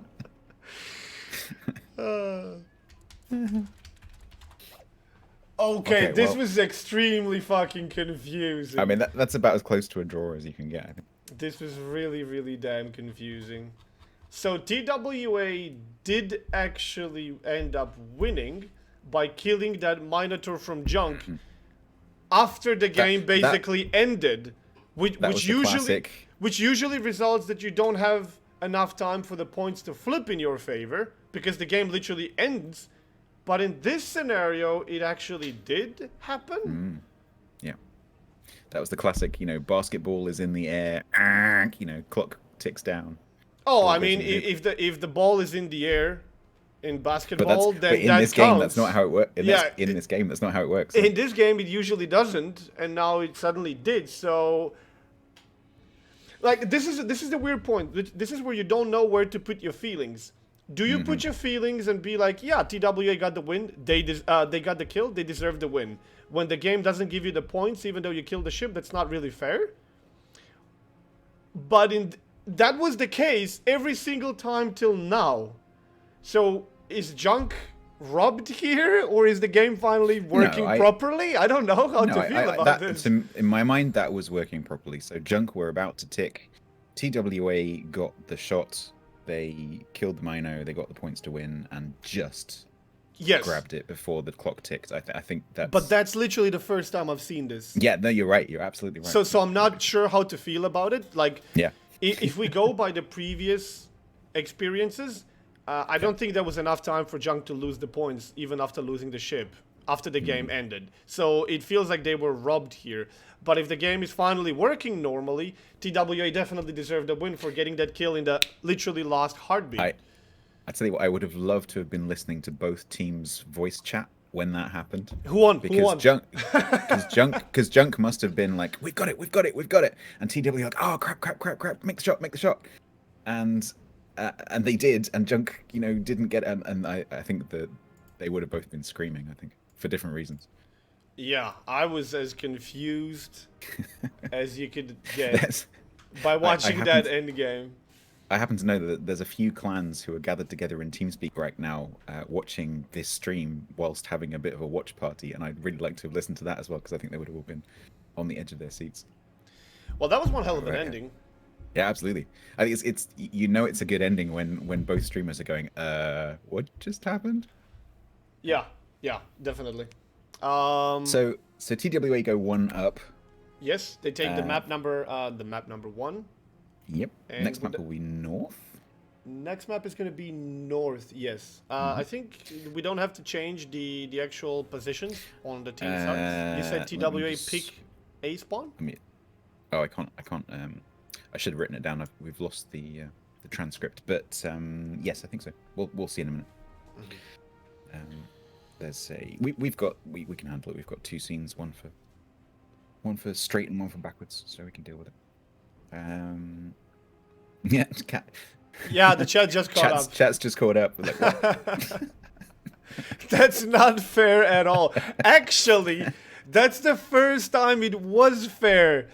Yeah, I agree. Although we have to look at it from another perspective, which this is where the very, very questionable shit comes into play.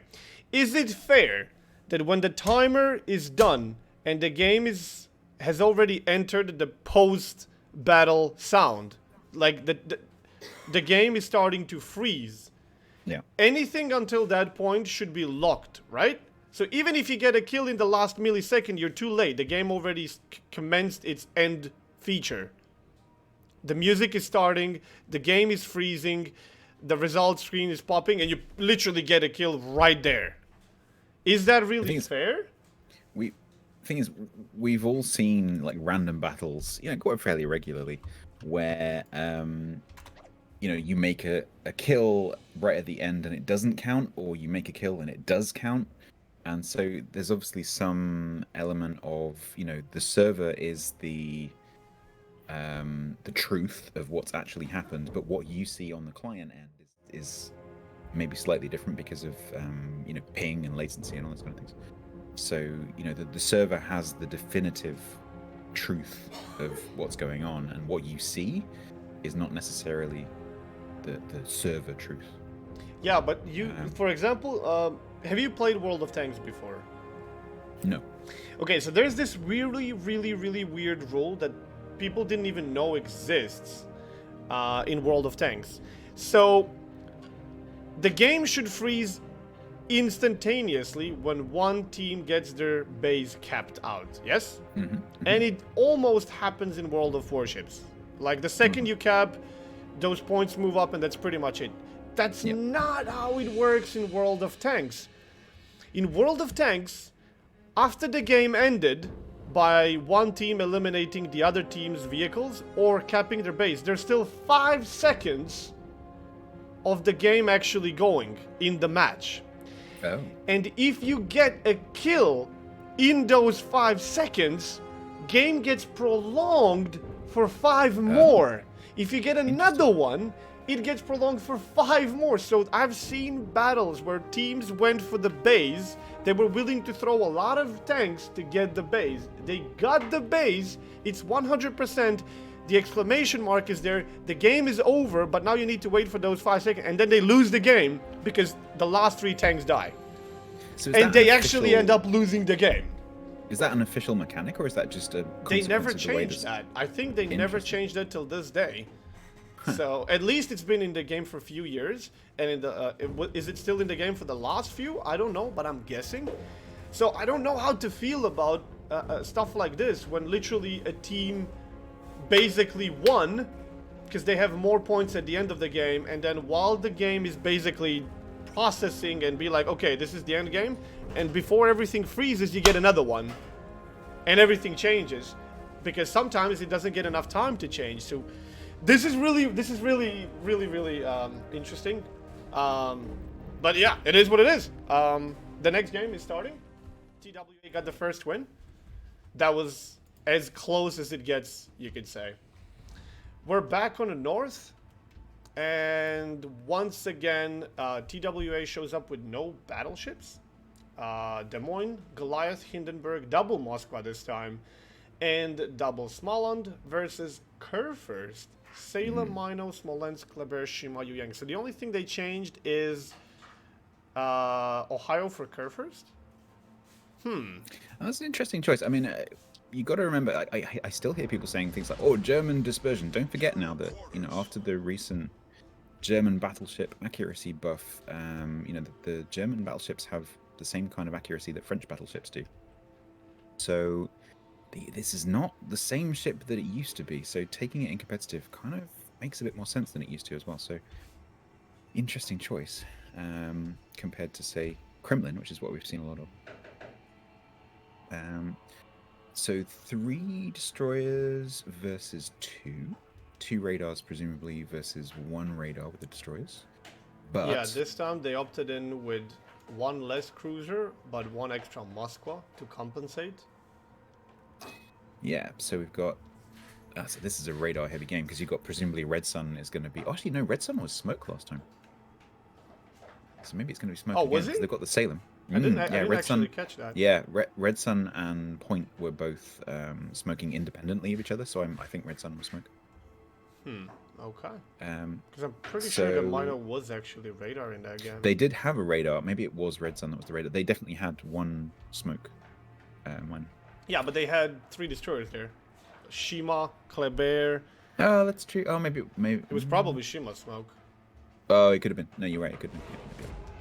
Anyway, just because they did it last time doesn't mean they'll do it this time. So Yeah, let's of see. course. Although with this group of Shima, Mino, Smolensk, I assume that it's going to be Finkso with the smoke for Red Sun, as you say. That's a very light, very deadly push from Junk on B. Mino, Smolensk, and Brandis- Shima. Brandis just popped radar, so Hadaji is spotted. I don't think Hadaji counter radared though. Maybe saving that, which is quite a sensible thing to do. They can see Yu Yang. Now they can't. So yeah, he did. Yeah, Brandis actually put. Okay. Yeah, Brandis Brandis was did. ready. I don't think Hadaji did. Well, Brandis Which is is- taking fire. Yeah. From So Kleber, I think Hadaji's thought here is, okay, I'm going to ride out this radar, I'm going to save my radar, and then I'm going to reverse in and cap. And if the Smarland tries to come back and contest me, I'm just going to radar him. You'll see this in 5 minutes, but Junk had 2 seconds left for the tick. Mino kill was what ended the game. Yeah, of course, Yeah, they were that's what it both looked like, yeah. super close. And I'm not going to see this in 5 minutes. You will see this in 5 minutes. I can see what you write immediately when you write it, but you're going to hear my response in 5 minutes. The joys of having a 5-minute delay. Yeah. The time. Hadaji just... Ooh. So what's the play here? Kleber going wide. He can't make too many plays there, to be honest, especially not against Des Moines. Salem as a backup, okay. Moscow as backup for Blood Legend. Smoland versus Yu Yang exchanging radars all the time. What is Moskwa this in the Kleber there to middle. do? Yeah, I don't know. That's a really weird position for Yeah, Kleber. if there was no cruisers 'Cause- here to stop his push, I can kind of understand, but... But like, using a stealthy destroyer to get up there and spot the cruisers, that makes sense. But using a Kleber? You can't out DPM a Des Moines. Or can you? Or can you? No, you can't. I'm sorry. You just can't. You've got half the health. No, you just can't. And no heals. That's far more than half the health. Yeah. Maybe it's a ploy to get Snackman in position? I don't know. Of course, they didn't know what they were going to find up there, so maybe the idea was Felix goes up the 10 line, and if there's nothing there, then he keeps going, but obviously there's going to be something there. Yu Yang and Smoland still kind of facing off, or arsing off against each other. Yeah, they're just going to be doing this pretty much until one of them dies. Yeah, but Hadaji is, not coming off better here. That's a fire. He's simply deciding to not return fire, which is costing him a lot of HP A lot of health. for nothing. And every time they do this, of course, if he continues to use that tactic, his health's just going to get lower and lower and lower. Yeah, eventually he's either going to have to give up or die. And considering how long he's bloody detected, I think he might have as well just shoot and engage Shots, Smoland and take at least 5 to 10,000 HP off of him. So, Snackman pushes forwards to get a couple of shots on Embrandis. Radar out from Des Moines of Blood Legend, which is going to have Kleber spotted, I think. Nope, he's just outside. There is a bit of a push going on. The Shima Minotaur Smolensk group have The Doom Snail. set up. The Doom Snail set up on the halfway line. I mean, Goliath has to be super careful here. Mino probably can't do much, but Smolensk is going to cook him down. And there's So, I no mean, smoke for him, so... Yeah, and Junk have got the massive spotting advantage. So, I mean, that Goliath's going to stay spotted unless the Smarland stops the Shima from pushing forward. But if the Smarland gets spotted by the Shima, then these two cruisers are going to wreck it, so they don't have much choice. So yeah, pretty they're gonna be creeping up and trying to kill this Goliath. And in the meantime, Shima's gonna be trying to scout Smoland. And there's not much Smoland's gonna be able to do against Shima, even if he detects him, to be honest. I mean, Smolensk and Mino just shift focus from Goliath to Smoland, and then we'll see how this is gonna work. So I think smoke. eventually, if TWA doesn't bring any backup here, and it looks like they're not going to, they're gonna lose these ships and this side, and then Junk is gonna be in control of 2 caps. Okay, Kurfürst has begun to push up the 10 line. Snackman coming under quite a lot of focus fire here. Anley can see the Kurfürst, but that's not going to do a huge amount of damage. Putting Blood Legend under pressure here. Yeah, Snackman is down to 17k. I don't know if he's got a heal ready. Oh, there it is. There it is. There's the heal. So, can Kleber and Salem bring Des Moines down before Salem from Junk goes down? Wait, are those torpedoes? Okay. Okay. Yu Yang has fired torpedoes in C. Yeah, I can Maybe see that. he was I'm wondering, hoping to catch Moscow, I don't know. maybe, yeah. I think maybe that was just in case Anlay decides to push forward Yeah. and try and get around the back of the Salem. Yeah. I think Blood Legend is actually going to go down here. Before Snackman. Possible. I mean, let's take a look at the other scenario. If they trade, it's going to be Kleber and Kerr first that are not going to be able to do too much pushing if they don't want to die. They could put Leitung in big trouble because he's kind of giving broadside if that happens, but then you would pretty much be throwing away your battleship to a bunch of cruisers, which are going to burn him down.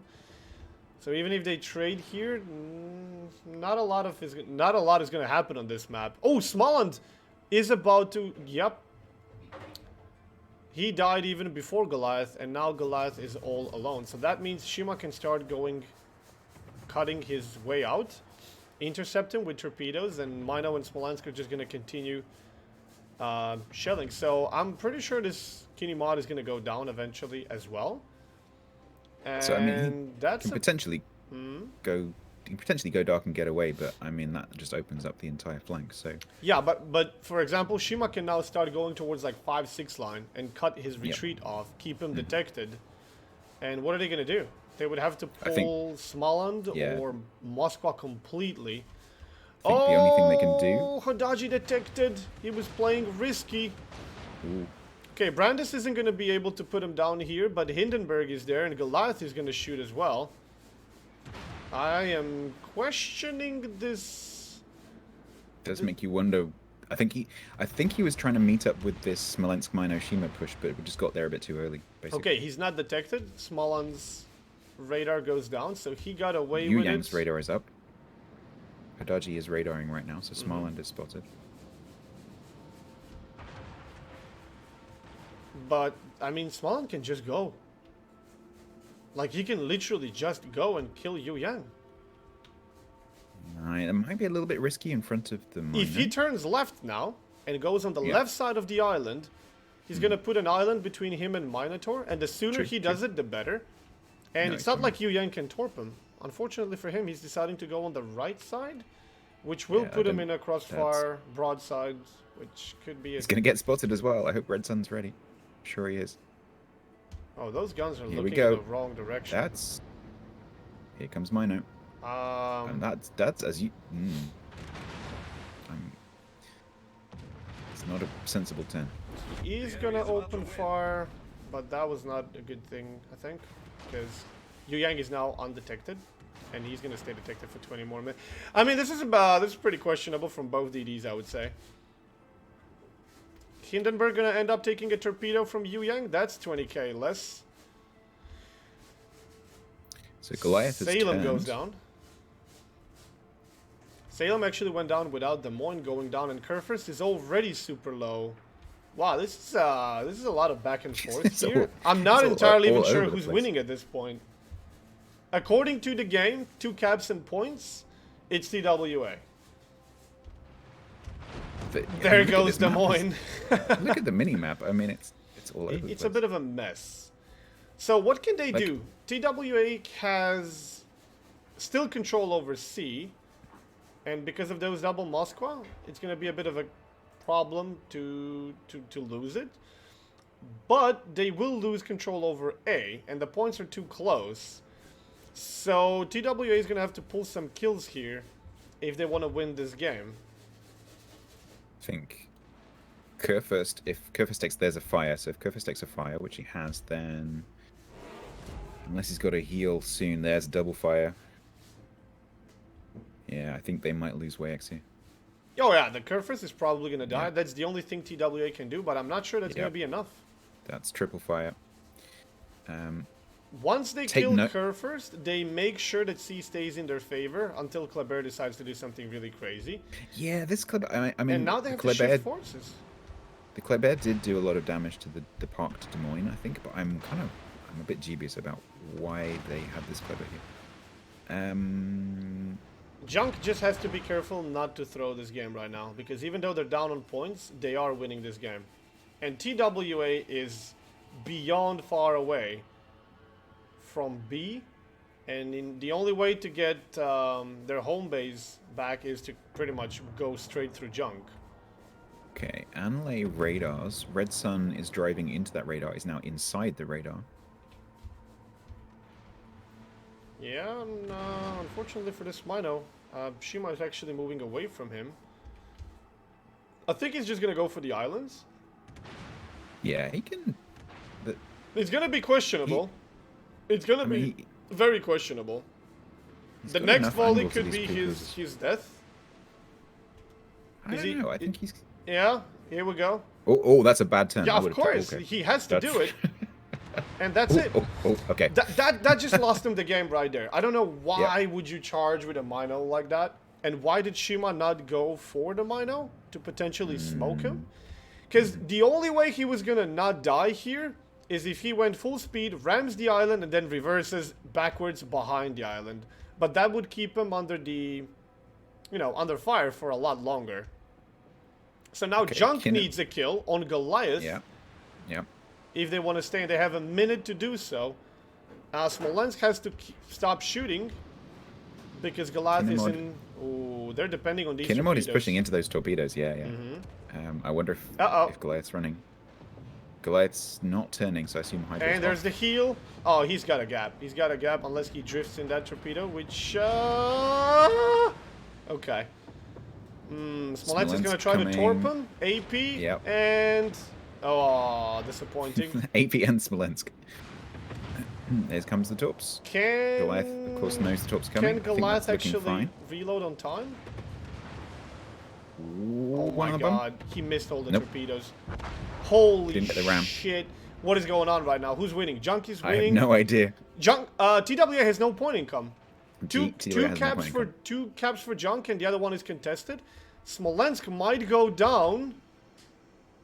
Yeah, Smolensk is definitely gonna go down here. He's hiding from the wreck. The wreck of the TWA cruiser. But the wreck eventually does sink, so now that the points switch again, but TWA still has no point income. They have a minute and 53. They've got a little bit of time to work here. I think TWA is actually... Wait, considering they're flipping A, if they don't reset it, they need to reset the Moskva, otherwise they lose the game. But if they reset the Moskva, they stay detected for longer. Think so is spotted. They're really not going to reset this?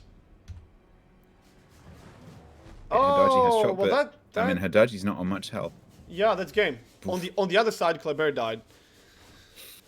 Even if the Kleber didn't die, they would lose the game. Junk would lose the game without resetting that Moskva. I know it's risky because, well, your DDs are going to stay detected, but you can't allow them to cap because other cap is contested, this cap is not yours, and the other cap is not yours. You got no point income. You need this one cap to win the game.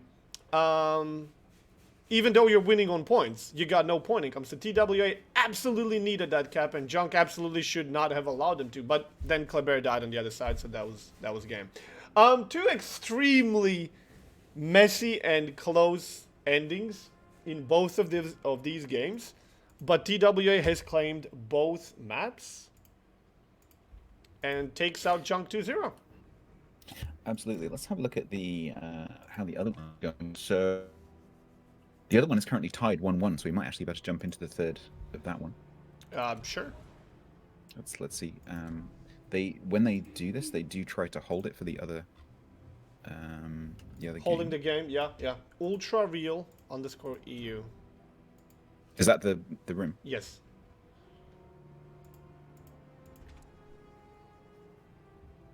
Rain versus Vor.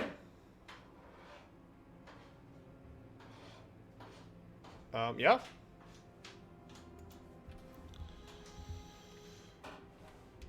Are you in? I'm coming. Okay. So what do we hear? Rain. Vor. It's 1-1. Rain. Vor. And the map is what? Haven. 1-1. This is map 3. Haven, yes. So let's apply that into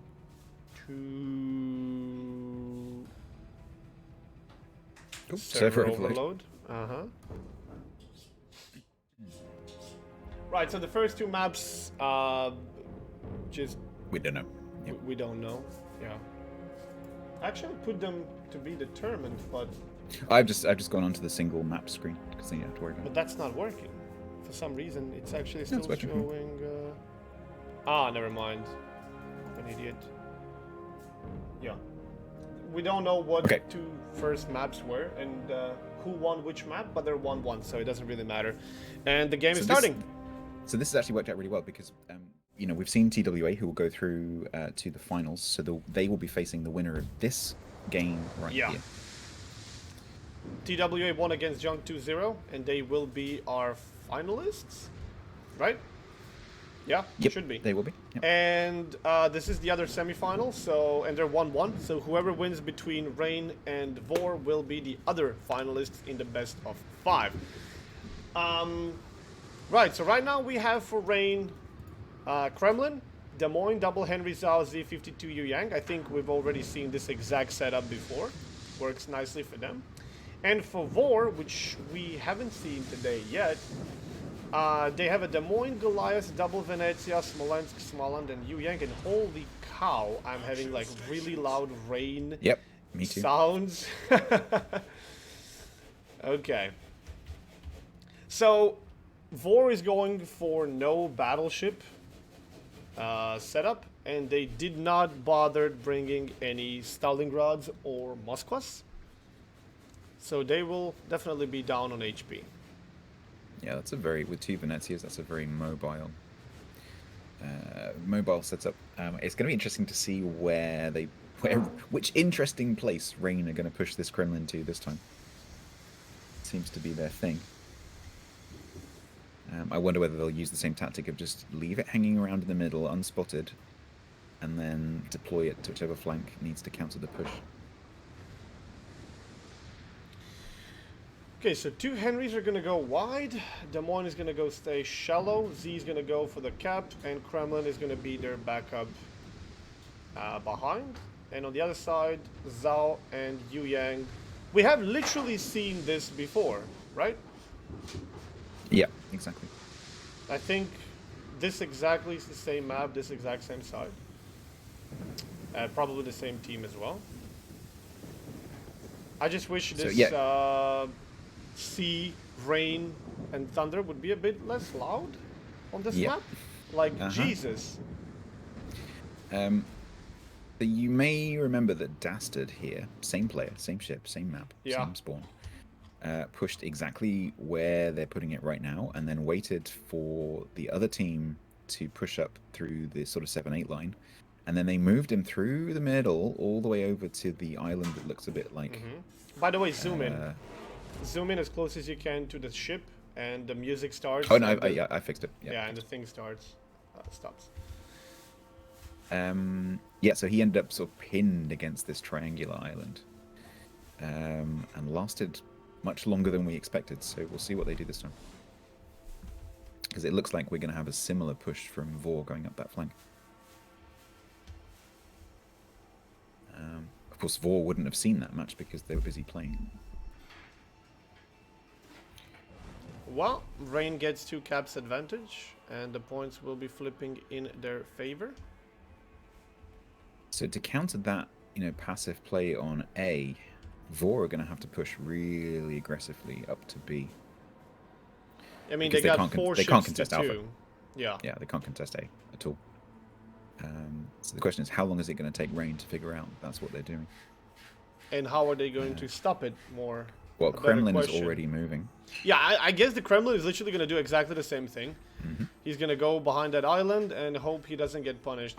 What's going to work really, really heavily in his favor, there's going to be nothing but Smolensk to really punish his transition there. Now, Smolensk is not to be underestimated, of course. Oh, torpedoes on Venezia. Is this Venezia going to be lucky this time? Uh-oh. This is like a repeat of the last match. One right down the center. It's exactly the same ship in exactly the same position. The only difference is he was a bit too close.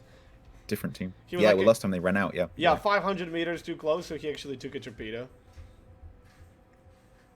Okay, Z52 is already transitioning to the other side. Yeah, Rain knows how this is going to play out. Yeah, they know what's going on. So now it's basically 4v5 here.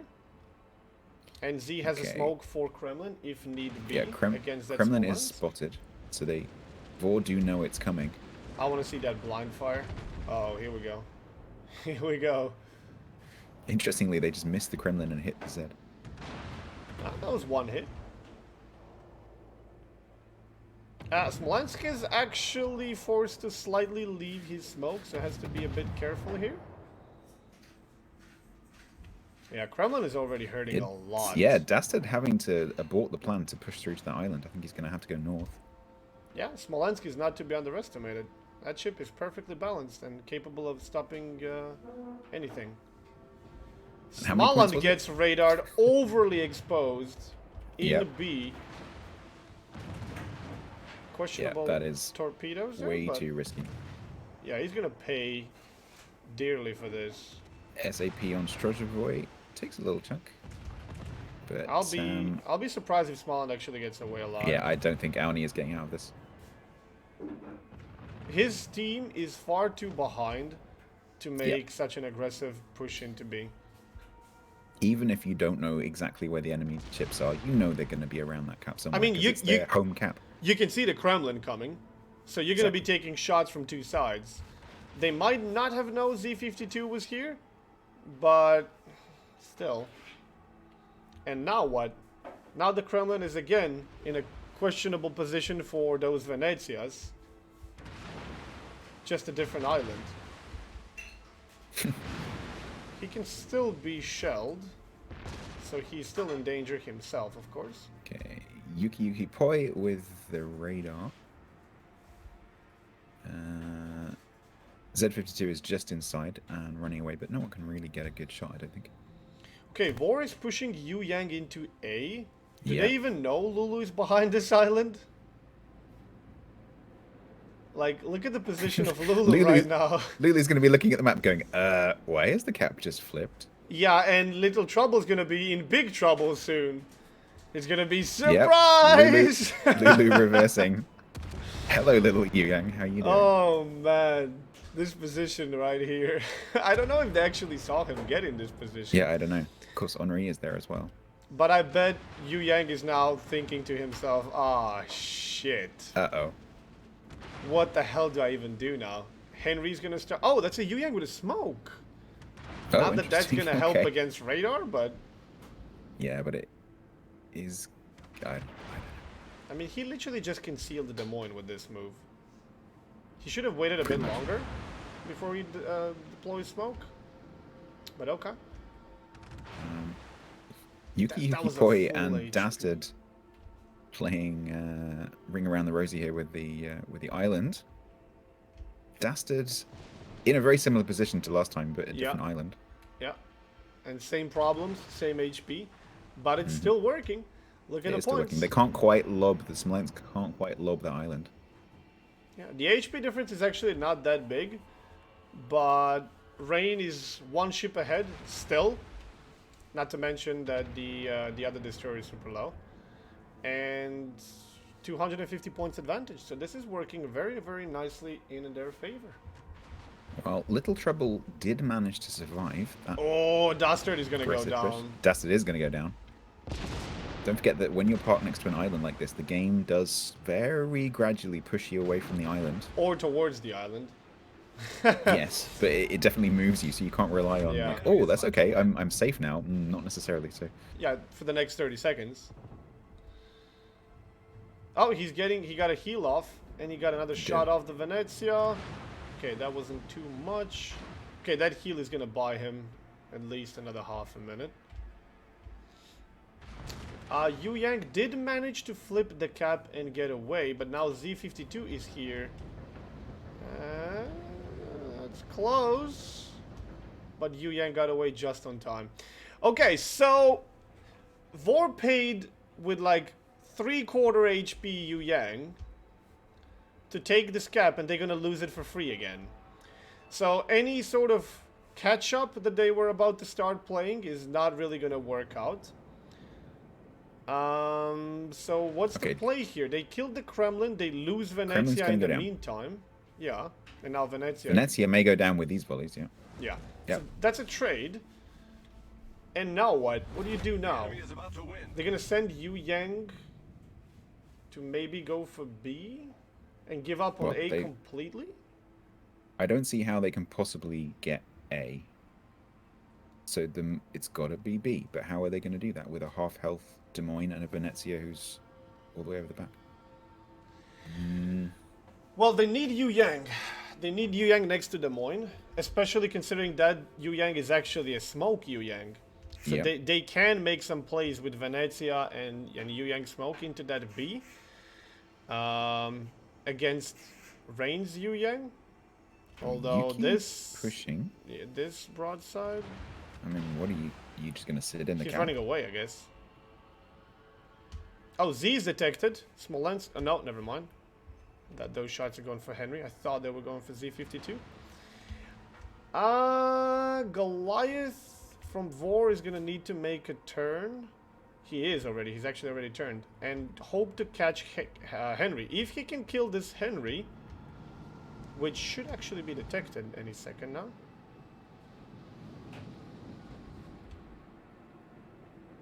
No, not yet. Can they see him? No. If they could kill this Henry, then they could put Lulu in a bad spot. And maybe make some plays on A as well. But if they purely depend on pushing B, that's going to take a lot of time that they don't have. So, Venezia of Naomi is a massive threat to this Yu Yang if he doesn't watch his distances. But I mean, this is Strozhevoi. He's going to be watching his detection range like crazy. So there's no way that he's going to get spotted. Throwing 50 torps out against Naomi. They look actually reasonable. Yeah, he's going to take at least... Oh, dear. Yeah, oh, that's dead. He's dead. It was a good attempt. Yeah, But they he, had to try. he turned a bit too soon, I would say. If he continued... I mean, he could not have known that there were torpedoes there, besides guessing. But if he continued going straight forward for a bit before turning, he would have been fine. And then that 40-second smoke could have been... The thing is, that wouldn't have been enough to cap, so... Yeah, but but they had to push close. something in there. Well, Rain takes it 2-1. They only lose Kremlin. Finally went down. So what that means is that we're going to see a TWA Rain final. Yeah, which is cool. That sounds about what you could expect from the King of the Sea as well. Absolutely, this is going to be a good final. Okay, So- let us prepare that. Is TWA going to be the team A? Yes.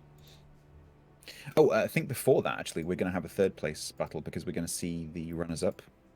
That assume they're actually wasn't in the rules. Are you sure? Pretty sure. I did not It's a see. it's on the schedule sheet. We're casting. Yep, best of. Oh no, they're doing it simultaneously. Yeah. Yeah, so we're down for the finals, but the third place is also being cast. If you want to see Vor versus Junk, that's being cast by Zombrie. Without the commentary, though. Yeah. So you can pick that up. I mean, if you go and find that channel, you can pick up the VOD later if you want to watch it afterwards. Zombry, Zombrie. Oh, sorry, no, the channel is actually Zombrye. Okay. So best of 5 finals. It's supposed to start in 15 minutes. TWA versus Rain. And what's the room? Is it gonna be different room? I don't know. So who opens the room for finals? Let's take a look. Once again, just for both streams, thank you very much for any subs and donos and things. We don't have the notifications up on the screen, but we're very grateful. We are both looking at the notifications, so thank you. If you have subbed or given bits or something, thank you. Cheers, donos, bits, subs, resubs, gifts, anything. Greatly appreciated, but for the sake of the cleaner cast of the tournament, they are turned off. Coco Mango is opening the room. Coco Mongolul. Okay. Coco should be enough, I guess. Yeah, it's up. Cool. Well, I think I'm going to take a little comfort break while they get things ready. Mm-hmm. I guess the picks and bans are going to be done in the... Yeah, it'll be done in chat again. In the training room itself? Yeah. But don't forget, this is going to be best of 5, so there's going to be 2 bans per team. Sorry, there's going to be 2 picks per team. No, yeah. I don't know. Let's get. They need to pick 5 maps. Take your break, old man. Take your break. It's gonna be. So it's gonna be. They need to. So it's gonna be 5, potentially 5 games if it goes 2-2. So both teams will have to pick 2 maps instead of 1 map. So I assume that means they're still banning 1 map. Yeah. And then the bot will choose number 5. I'll be back in a second. Yeah, me too.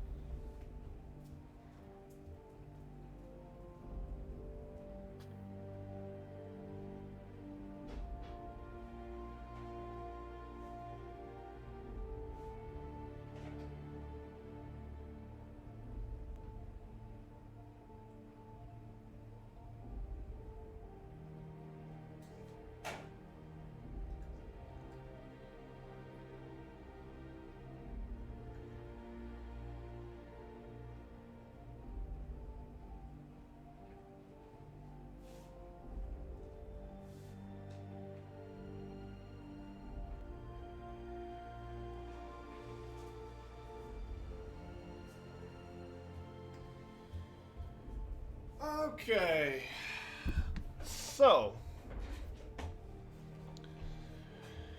we're waiting for teams to show up. The casters are all pretty much here. Hold on a second.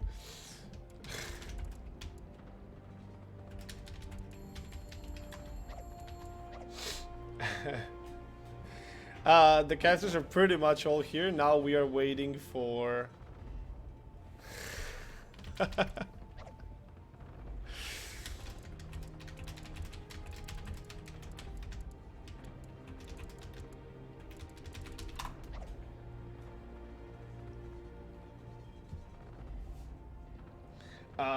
we're waiting for teams to show up, and then they will be doing the picks and bans, and we will be inputting them in live, so you know what each team has banned and which maps they pick and what are they going to be playing on. They have like 12-13 minutes. In the meantime, for those of you who just joined up and are not still too familiar with the tournament, it's called Masters EU Invitational. It is the 8 teams. The 8 teams were Cheeky Breeky, Junk, No Cap, Range, Shaft, Snake, TWA, and Vor.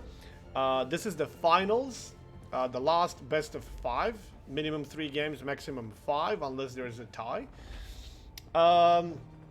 It's going to be between TWA and Rain. They're the 2 finalists. Vor and Junk, I believe, are 3rd and 4th. They will be fighting for the 3rd simultaneously. I doubt it's going to be best of 5 for the 3rd place, though. And then the teams that dropped out in the first round were Cheeky Breeky, No Cap, Shaft, and Snake. The rules, to very quickly go, is 7 versus 7 maximum, no carriers allowed. There is a point system on how you're picking the ships, which I will show you really quickly. All the maps that can be expected to be picked, banned, and played on are on the screen. The prizes, the first prize is basically whoever wins between these 2 teams is going to be getting $500 cash. The second place, 17,500 doubloons, and the third place, 8,800 doubloons. And the points is how they're picking their ships are displayed on the screen right now. You can see the battleships are very expensive, and then cruisers, and then destroyers, and they're not valued equally. How balanced this is, I don't know. but it is the same for everybody. So when you're making up your team of 7, you need to very much take the calculator and count what you can or cannot pick based on what you want to play. There is a chance that you don't bring full 7. You could go with less ships if you want to take ships of higher value on points. But let's be honest, regardless of how you value these ships, they're all tier 10, they all have their power, and to basically handicap yourself by taking 1 ship less is probably not worth it, even if they all agreed that one of them is valued a lot more than the other. For example, I would rather have 2 Yu Yangs than 1 Kleber. Because that would be like 14 versus 13 points, and 2 Yu Yangs would probably kill Kleber without too big of a problem. So there's that. And that's pretty much it. The teams are 10, but it's a 7v7, so 3 substitutes. Point system is how they pick the ships, so it's very, very diverse and very different from everything we've seen so far, which is pretty nice. No carriers, no limitations on the class besides the points. You've seen the prizes, you see the clans, and it's domination clan battles, both in the actual match, and that's it. So, yeah. I am back. I'm just eating. Oh yeah, no problem. Sorry, my stomach. During the last match, you know what my stomach's like rah, rah, rah, so I thought I'd grab a sandwich.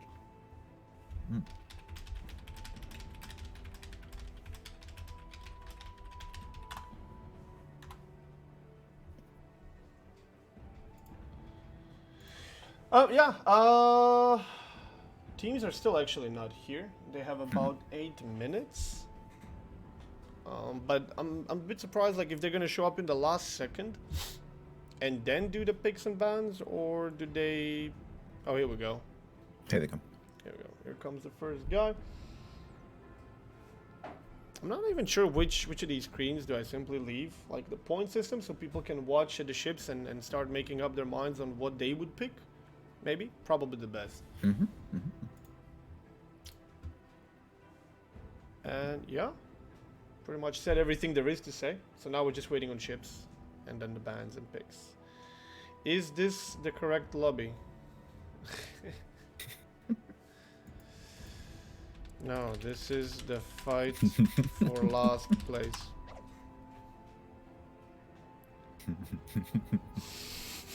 Don't say that, they'll leave. You bet it is.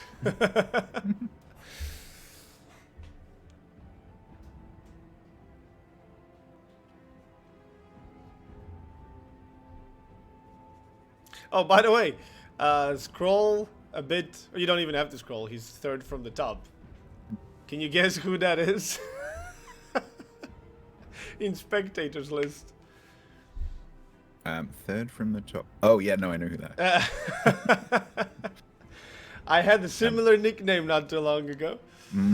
Yeah, I see they gave him the same. There's a the viewers can't see. There's a spectator in the list. Oh, I mean, I can just show it. CVs. Yeah. I mean, it's pretty. I think everyone knows who that is. Where is it? In game.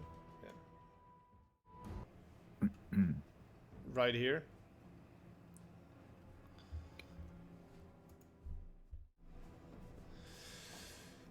Just put some bots in the cast. That should be a great watch. Oh, there's so many troll comments we can make to that in so little time. I mean, bots versus bots, that would be interesting to see who's going to win. When they all just charge forward like headless chickens if you make and torp each other. Make it the level 3 like super brain AI bots that they put into co-op and then took out again. And then do bidding and betting on it. Like they do with like... when you come into a cafe and they have those virtual dog racers. And like you can bet on it, and I'm like, oh my god.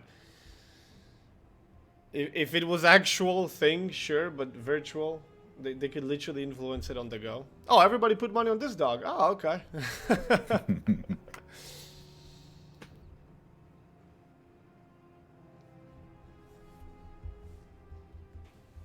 Okay, ban CV. TWA just coming in. So let me just check the rules for the finals. So for the finals, teams will ban one map each, and then alternate picking 2 maps each, with the 5th being the last available map in the pool, because there's 7 maps in the pool. So, 2-2 or 1-1-1-1 in terms of map picks. Does one team pick 2 maps and then the other team picks 2 maps and then the last one is RNG? I think it alternates. So it's ban, A B, and then AB. A picks, B picks, A picks, B picks. Yeah. And if you pick the map, you don't pick the spawn. What do numbers mean? The numbers you're seeing is how much each ship costs to pick, and you have a maximum of 100 points available to pick.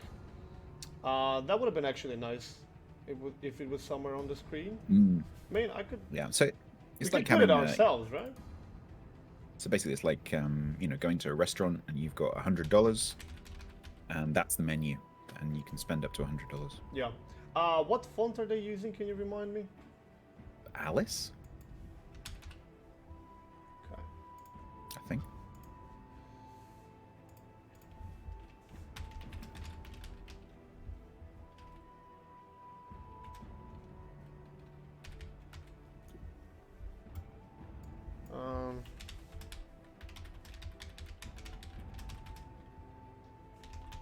Don't forget also that there is a significant prize pool for this.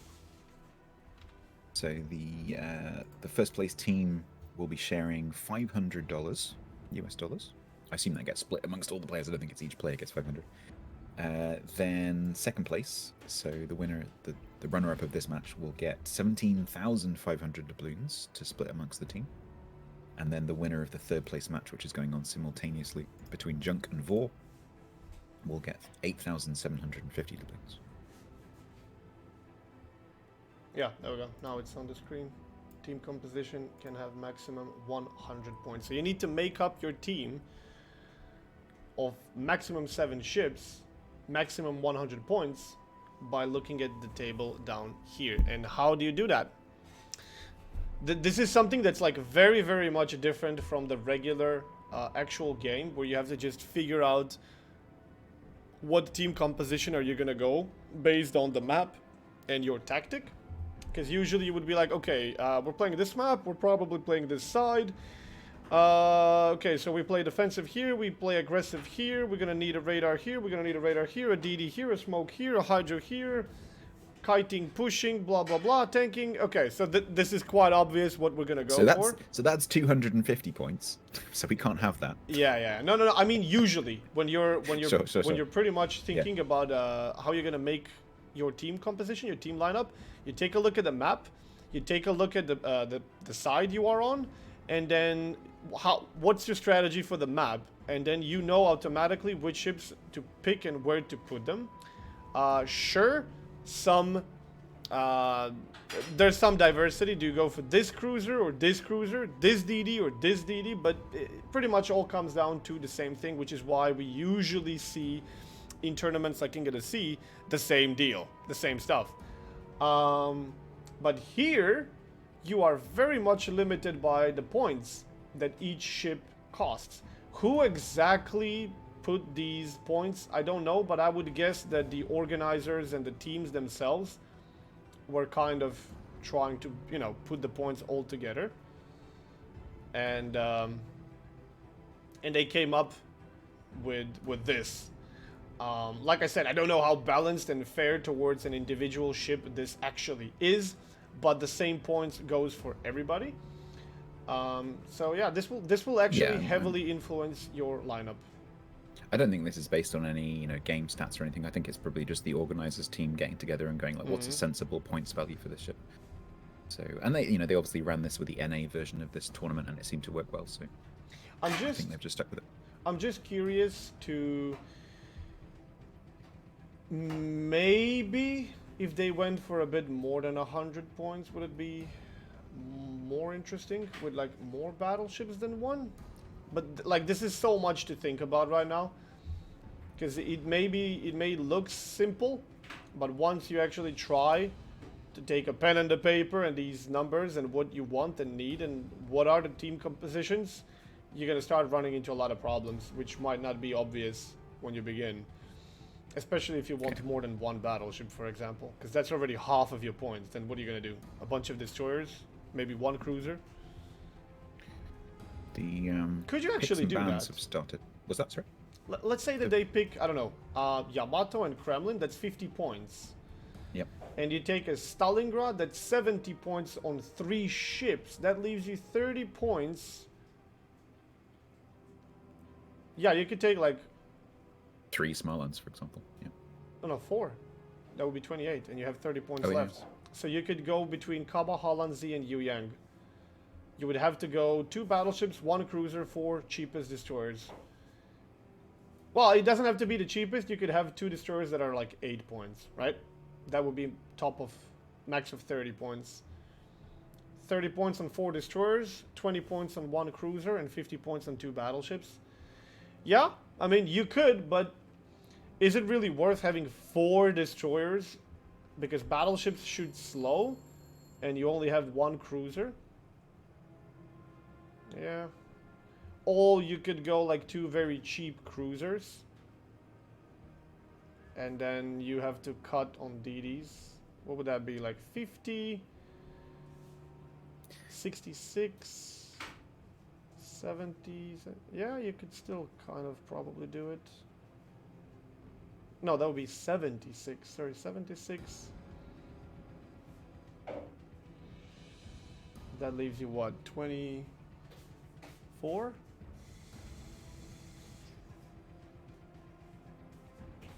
Yeah, you could even have 223. And there's definitely options. But so far we have seen no battleship and 1 battleship lineups. We haven't seen 2 battleships, right? I don't think there was a game in which one team had we haven't more seen than 1 battleship. Okay, so they're doing the picks and bans. They are, yeah. So TWA banned Haven, Hold on 1 second. Rain banned Northern Waters, which is actually the same ones they banned last time, I think. Yeah, Haven and Northern Waters. And then the second ban? Oh, they don't do 2 bans, it's just 1 ban. I don't know why they've got 2 boxes then. Oh, okay. What are the map picks? The picks were TWA chose Crash Zone, Second pick? Tears from Rain. Third? We haven't done that. Oh, North, I think, maybe. Yeah, North. Okay, we're waiting on the 4th map. And Warrior's Path, Warriors Path. Let's switch. which to means the this. 5th one has to be Land of Fire.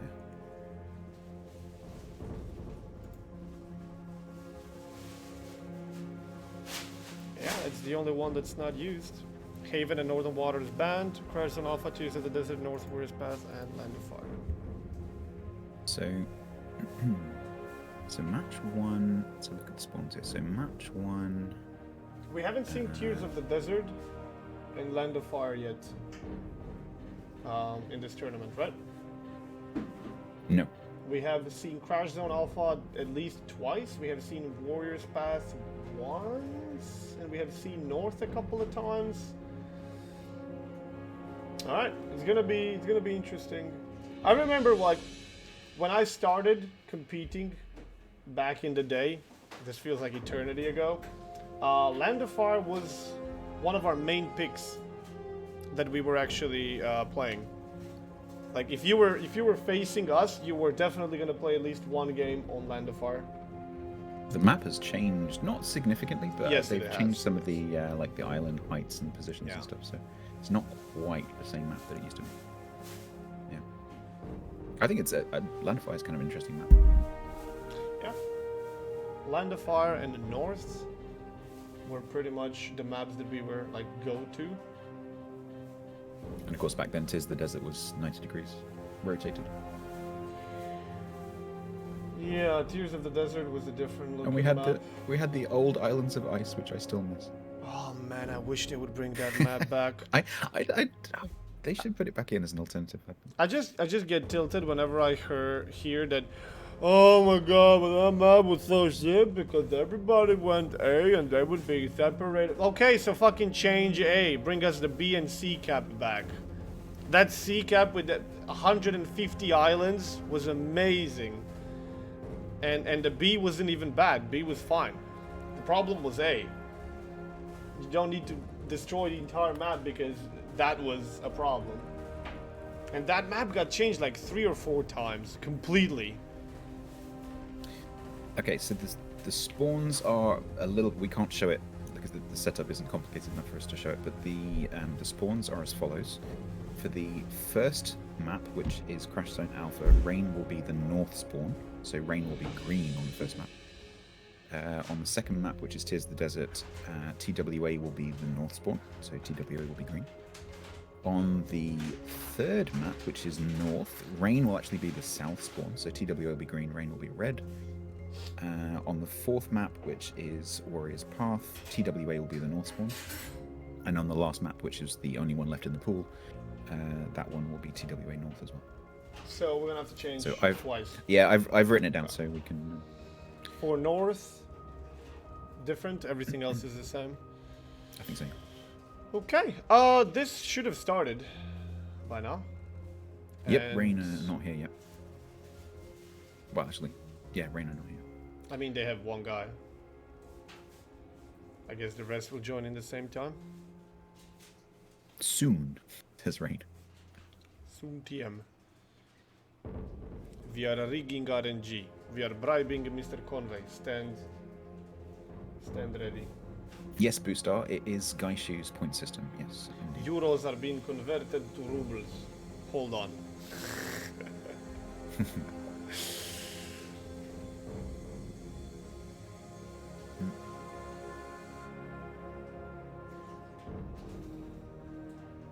Four Harugumos, 1 Des Moines, 1 Kremlin, and 1 Yuyang. That's what you came up with. Well, that's a significant firepower, to be honest. A fuck ton of torpedoes and guns. I think it would be interesting. But there's if there's just one problem with that setup. There would literally be only 1, maybe 2 ships that would be detected and focused, and that's your capital ships. That's what you have to be wary of. So you would relying on those Harugumos actually smoking your ships, otherwise they die. Yeah, I think it would be. This would be interesting. So, of course, as well as the 100-point limit, you've also got the 7-ship limit. I think it would be interesting to see what would happen if there was a more flexible ship limit. So let's say you just remove the 7-ship limit completely and you can go up to 12, because that would enable you to take a lot of lower value ships. Yeah, that could be quite interesting. Light cruisers and DDs. Versus a heavier setup, maybe. That could be interesting. Yeah, imagine if one team opts in for like triple or quad BB with maybe 1 destroyer. Can you take 12 and then the Corvairs? other team went for full light cruisers and DDs. Yeah, exactly. Yeah, exactly. Rip. Because the thing is, because by limiting it to 7, it kind of ensures that you're going to have at least 1 or 2 heavier ships in the lineup. Because otherwise you just can't spend the points. Yeah. So, whereas if you had a more flexible ship limit, you could potentially end up with a large number of lighter ships versus a smaller number of heavier ships, which is going to be interesting. That would kind of be a little bit like what we're about to see as a special game mode with the asymmetrical battles coming to the main game. I just hope they don't fail like they did with historical battles in World of Tanks. Because instead of having like 3-4 Tigers fighting, I don't know, 10-12 T-34s, what essentially was you had 70% of people fighting in tier 2 and 3 tanks versus tier 7 tanks, so nobody wanted to play the tier 2 and 3 because you could literally do nothing, and the difference in numbers was like 8 versus 10. Oh, such a great numbers advantage. One team had like tier 6 tanks, the other team had like tier 8 tanks. The huge in that game is a lot bigger than in World of Warships. Like here you could have a Fuso fighting NC, for example, or a Magi, and clearly the advantage is on the tier 8, but you could still make some plays and stuff. There you take a tier 8 tank and you just ding all the tier 6s from the front at least, so they can't do anything to you.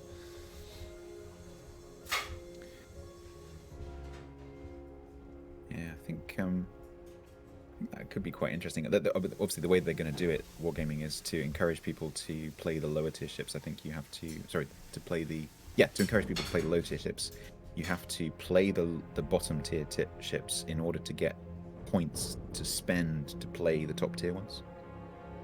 That's how they're going to do it. So you have to play the lower tier ones, and then if you build up enough playtime, you'll be able to play the top tier ones. Yeah, I just wish they would put like a bigger difference in tiers, like not 6 versus 7, 7 versus 8.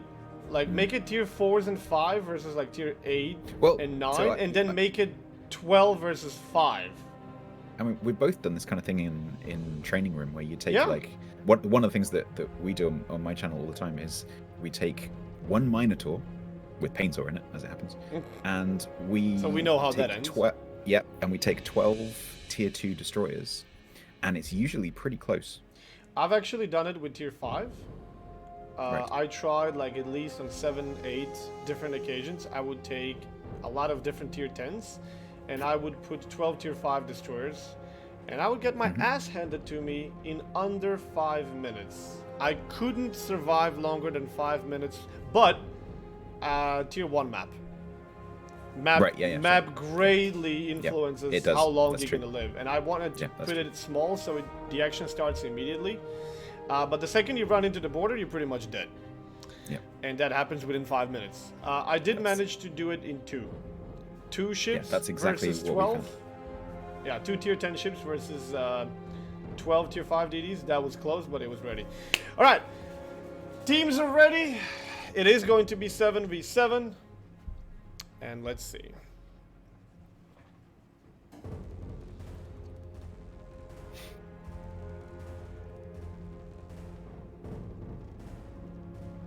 So, as I said, we will have to, I think, switch the ends here. So we'll be going to our alternative scene because they're backwards.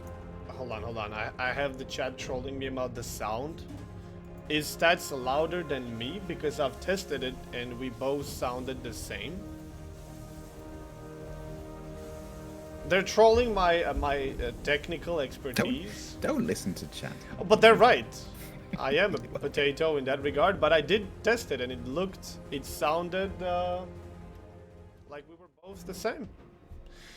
Anyway, you can let me know and maybe I can turn somebody up or down, but you've gone through so far, you can deal with it. Okay. For so rain and green, TV and red. Oh, 2 battleships. Oh. We have actually been talking about this. 2 battleships, 2 cruisers, and 3 destroyers versus no battleships, 6 cruisers, and a destroyer.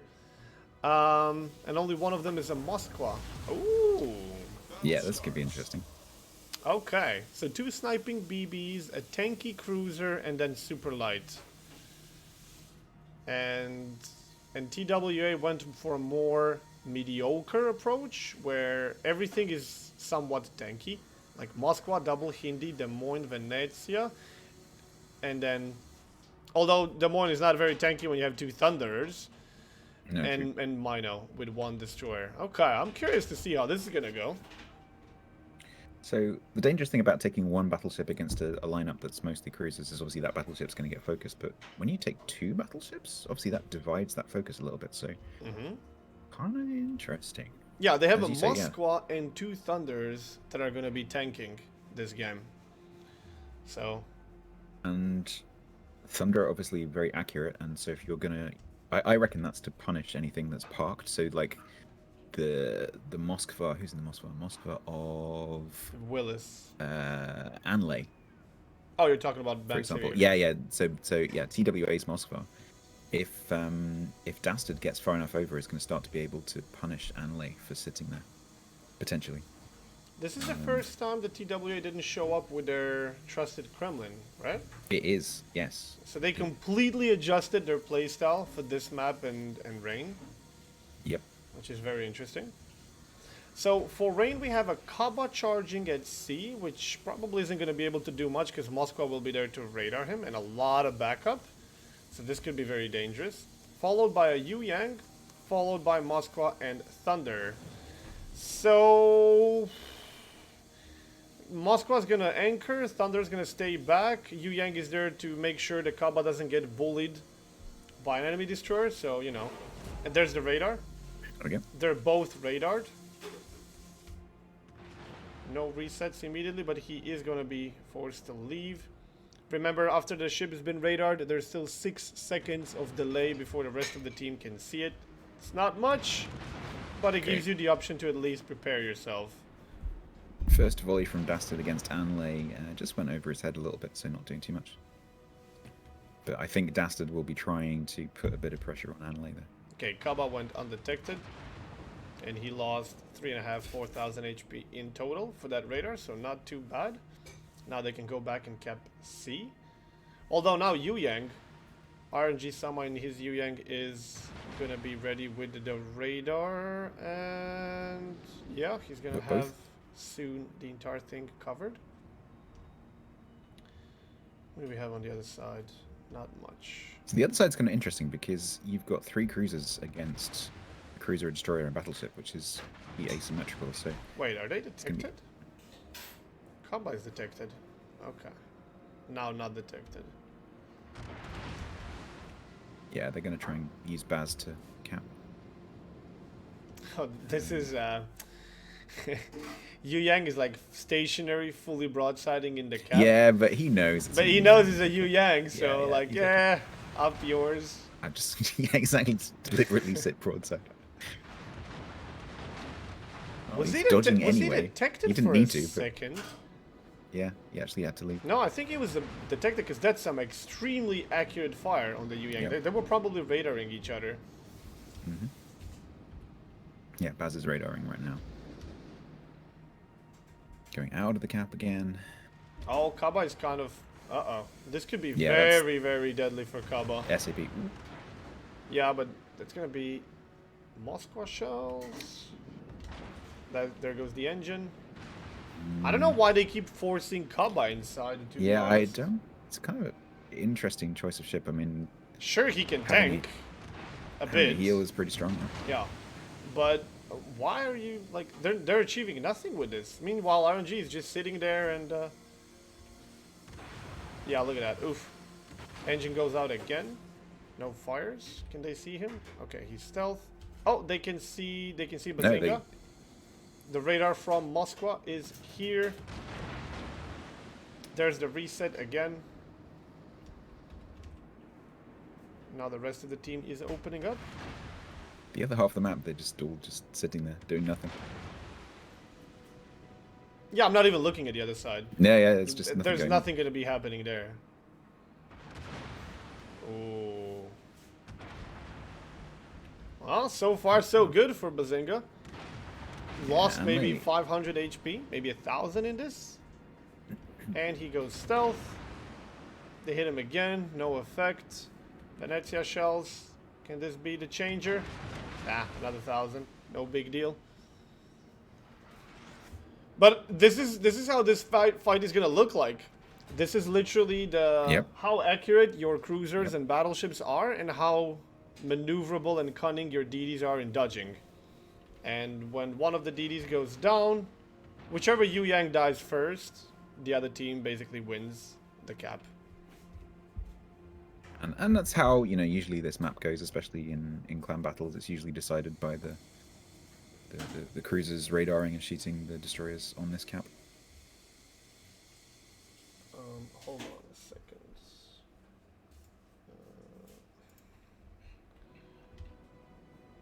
This time, RNG Sama doing the cap. He's also radaring at the same time, which is why Baz is coming under a little bit of focus. Okay, hold on. Apparently you are louder, so... But you're not loud for me at all. I lowered it even a bit more. I can't really do much in the OBS because that's literally... Yeah, sure. That'd be lowering the game sounds even further. Okay, I can go a bit Bob Ross.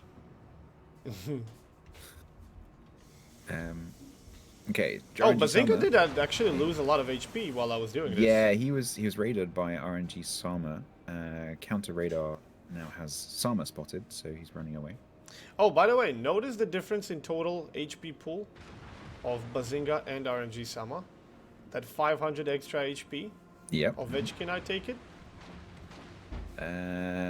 Yes. Instead of 350, you get 400 HP Yeah. per tier. So the talents don't work, but the skills do work. So yes, you would get, if you got enhanced survivability, you would get that. Oh, it's an interesting choice, actually. Yeah. I mean, why not? Why not take it? I mean, the question is why doesn't Baz have it on? Yeah. Maybe he doesn't have a Vetchkin. Which brings, it's a very philosophical argument, right? So should... Oh shit! TWA and Vayne are actually opposite. Yeah, I said that at the beginning. You need to go onto the alternative thing. That's why I kept saying Rainer and Green. Okay, sorry chat, sorry chat. I don't know why. You're gonna get 5 minutes of no, the wrong way around. Oh, actually, stuff beginning to happen over on the A camp, maybe. They're all Thunder still has kind literally of- 100% HP. Yeah, Thunder has redeployed mid. I think Thunder has redeployed mid just in case they lose the Charlie cap, so they can bolster that. But Blood Legend has been spotted. Willis might actually end up taking one of the Yu Yang torpedoes in the nose. Yep, and that's a flooding. I think that this Charlie cap is just going to be decided, as you said, by which team loses their destroyers first. Hindenburg from TWA is pretty low. Down to 12k and pushing. Yeah, this is going to be one of the most boring matches to watch until potentially the last 5 minutes. Because right now we literally have back and forth radar, radar, radar, radar, radar, radar, radar, radar, radar. And then they either run out of HP or they run out of radars. Run out of radars, yeah. I mean, they're going to be getting low. That's the third radar, I think, from RNG Summer. Yeah, they still have at least another 5 minutes covered with radar, no problem. Because they got 8 radars amongst them. So, yeah.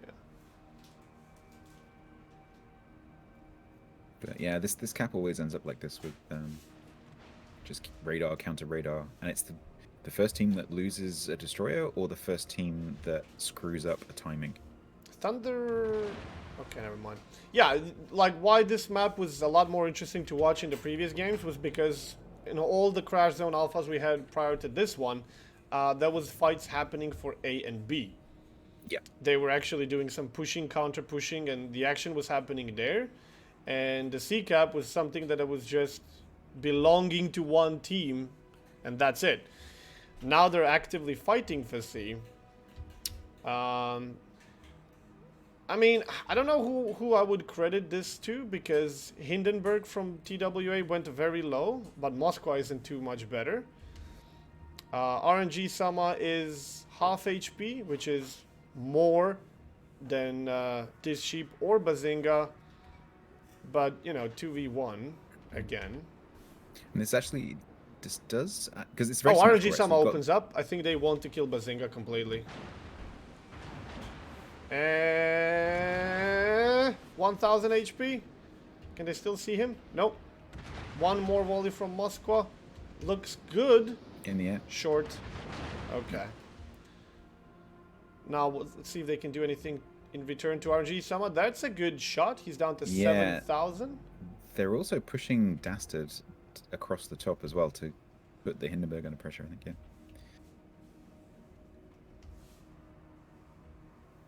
Yeah, I mean, now since nobody's been dying, they're both on 700 points.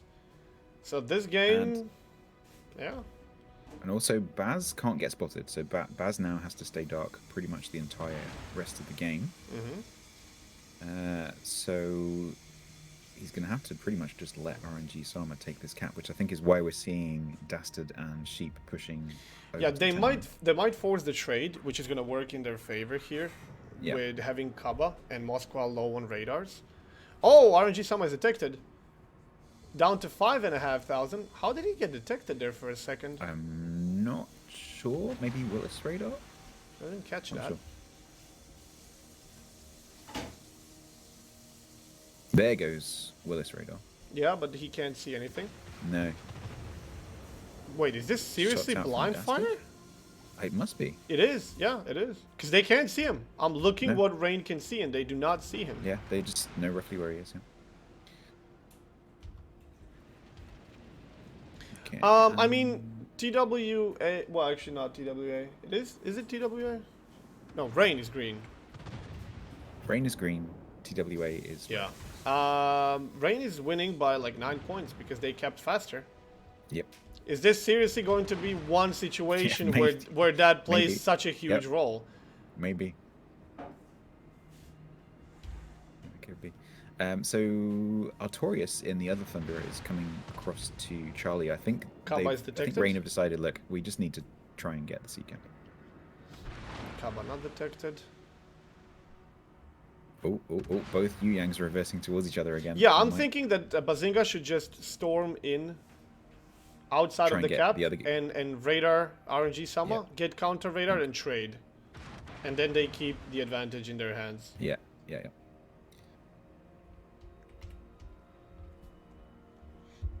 I think that would be... Oh, there's the radar from There we Bazinga. go. He didn't catch it. Here's the chance. He didn't catch RNG actually. There we go.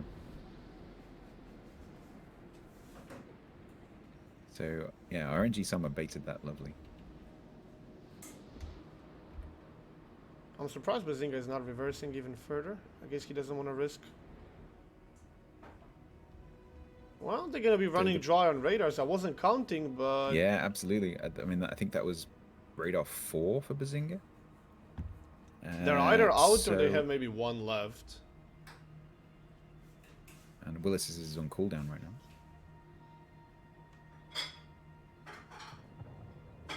So we might actually see RNG Summer take the cap here. I mean, Moscow could maybe do something about it if she has another radar. I think it's on cooldown. I'm just surprised that they would use that last radar like that. Oh, Ooh, Hindenburg Goat down to takes a 4k. big hit Yeah. there. That was from Artorias, from the other side of the map. Yeah, it was. That's Thunder for you. He's getting focused There we go. in return Radar out now. from Willis, but RNG Summer takes the cap. The enemy is 3K. about to win.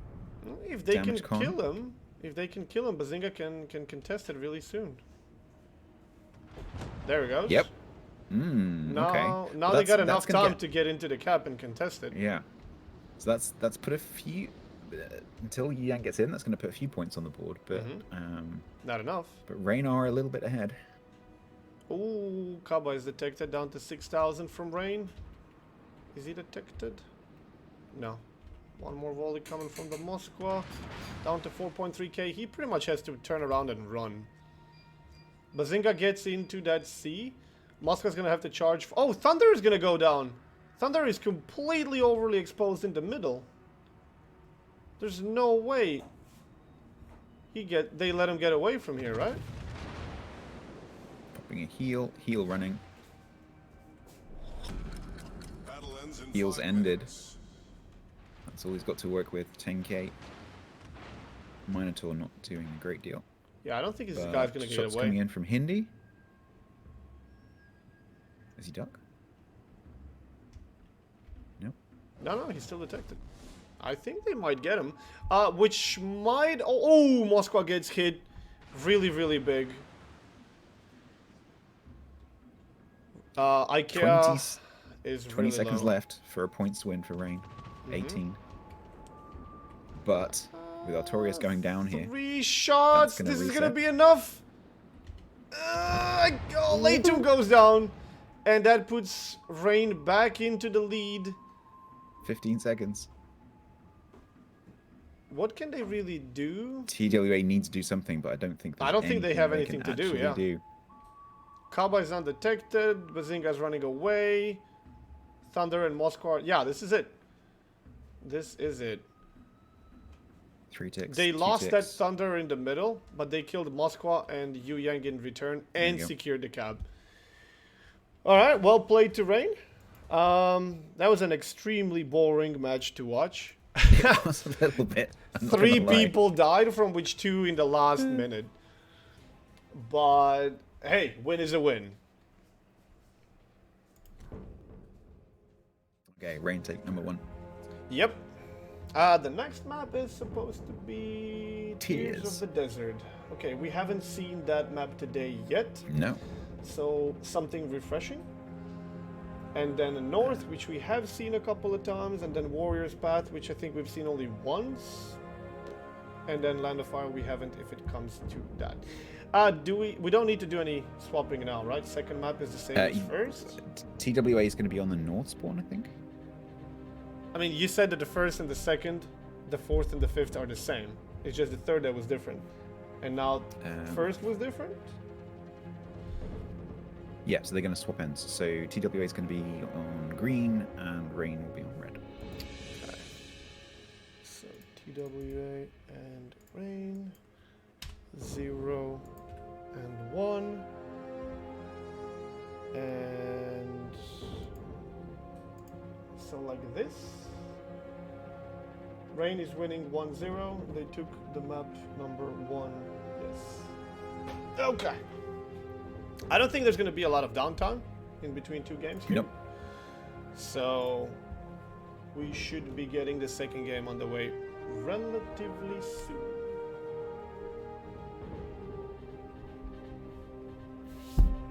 Deeks in my chat is trying to help us out 5 minutes ago by saying Rain is the one with rain in their name. We were trying to work out which teams. Thank you. That's really helpful. Very useful. I would sometimes I wish I could just for literally a minute take the person, sit him behind my PC and show him what I see, and then ask him which clan is which. Yeah. This is what you see. This is what I see. This is what you see. This is what I see. And by the way, you have to keep talking while you're doing it. Yeah. About something completely unrelated. Right, both teams have swapped ends in the training room, so we're just waiting for them to go and grab their ships.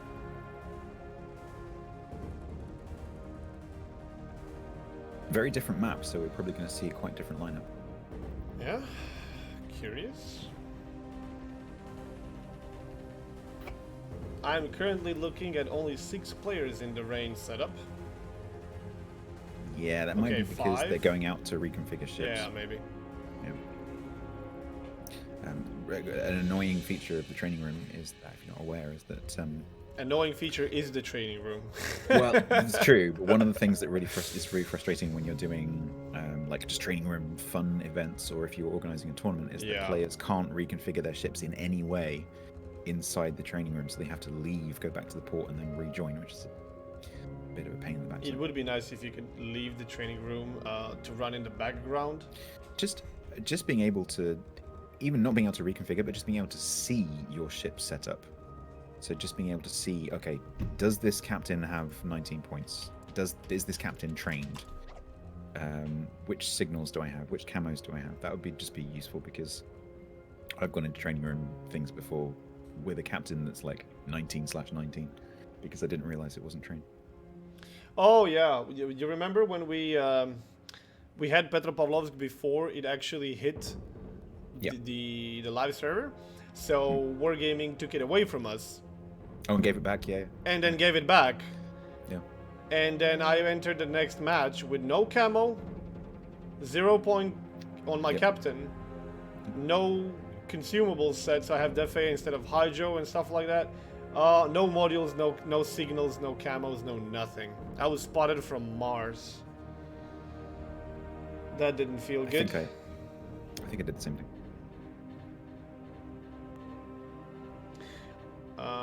Okay, Rain is back with 7 people, but they're not ready yet. Now TWA is swapping some players out. I do wonder whether, like, you might get in something like football, whether they're looking at the lineup, like the play, because of course they can bring 10 players, so they don't have to field the same players every game. And I'm wondering whether they're actually looking across at the other team, because of course they can't see each other's ship picks, but they can see the actual player names. So I'm wondering whether it's like, okay, well, this player counters that player. I wonder whether any of that goes on at this level. Like, this player is really good at doing this, so we'll bring this player who's really good at countering them. Maybe. I mean, sure, to a certain degree, yes, but you also have to understand that at this level, at least when I was playing at this level, players are good in more than just one True. ship. Yeah, true. And you play what is required of you to play on a map. Sure, you can have your personal preference, but it's like, we need this. Sure, no Well, problem. I think with the current clan battle season, I think every clan is going through that with the carriers right now. Mm. Right, who's going to play the carrier today? Oh, I will. Okay. Who's having late dinner? Me. Okay, you're doing carrier duty. Exactly. Because you need one hand occasionally. Who screwed up last time? Oh yeah, it was me.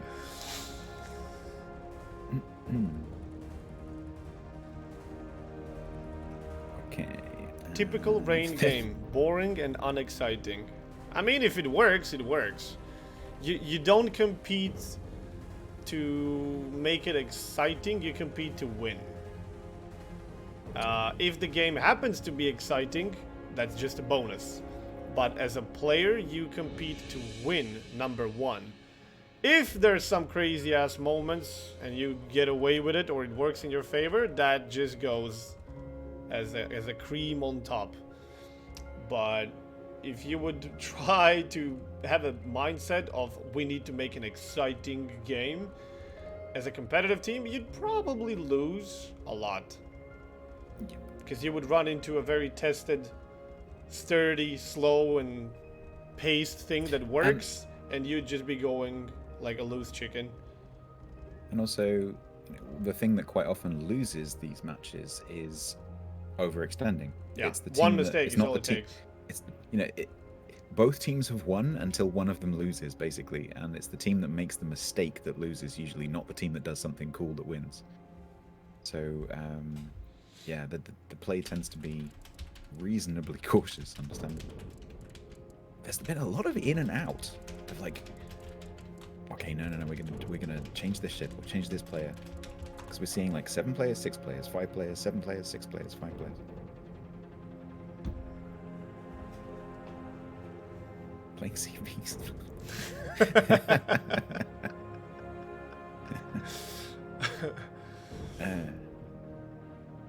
It is. Aren't I worn out from all the giveaways? Yes, I am. So I think Flambas is going to be continuing his stream after this. I will not. Yeah, I will. gonna go in. I will. When we're done with the tournament, I will Yep. cut the stream, remove the delay, and Yep. continue the stream without delay. So it should take like 10-15 seconds for people watching. Yeah. And then, what I'll do is I need to stop and go and lie on the floor somewhere for a while and just be calm. So I will. I'll pass you guys over to Flambas. Lie on the floor. Okay. I just need to do nothing. I've been so busy this last week. Yeah, I just bet. need to- I just need to do nothing for a couple of hours. Trying to make Just- yourself extra pretty yeah, for that I'll- one stream. Exactly. just you know. Ooh, I'm seeing some very interesting lineup. TWA brought no battleships. Des Moines, double Venezia, Zao, but they brought a Stalingrad this time with 2 Yu-Yangs. And Rain goes with my favorite battleship times 2 Bourgogne. Des Moines, Zao, and then Kaba, Smaland, and Yu-Yang. Interesting. Let's see how Bourgognes work here, huh?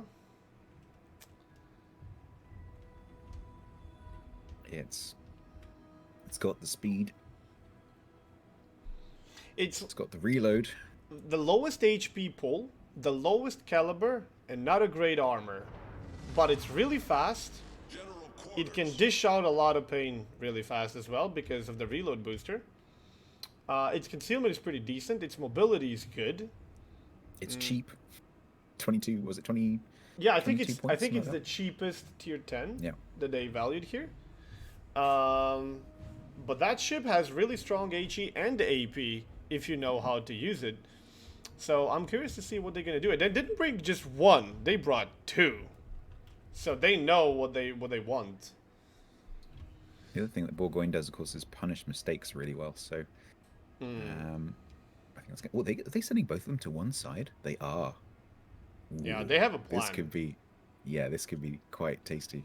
They Oh, I'm clearly- liking this. So what do we have from TWA? We're gonna see Zhao, Yu Yang, and Des Moines on C. Zhao probably going wide, Des Moines staying close to islands, and Yu Yang kind of detecting. On the other side, we're gonna have a Yu Yang, Stalingrad, Venezia, and another okay, 2 Venezias wide, Yu Yang for the cap, and Stalin anchored. So I don't see like a huge play from TWA here. Besides, they're gonna be testing both flanks and see which one can they maybe push. Which in this case is going to be A. Whereas I think Rain are going for the just keep A busy. Whatever turns up, just keep it busy, keep it spotted. And meanwhile, this blob is just going to roll over whatever's in the other cap. Yeah, and what's in other cap is 0 smoke screens. It's probably radar Yu Yang, Zhao, Des Moines. Like, these are very well concealed ships, but they do not own a smoke screen. Probably. So both Bourgoignes are speed boosting, so they want to get up there as quickly as possible. Yeah, this is going to be some sort of a blitzkrieg. They have 2 radars, fast ships. Yeah, we'll see how this goes. Okay, first shots out from Bourgogne at Blood Legend over on the other side of the map. Missed.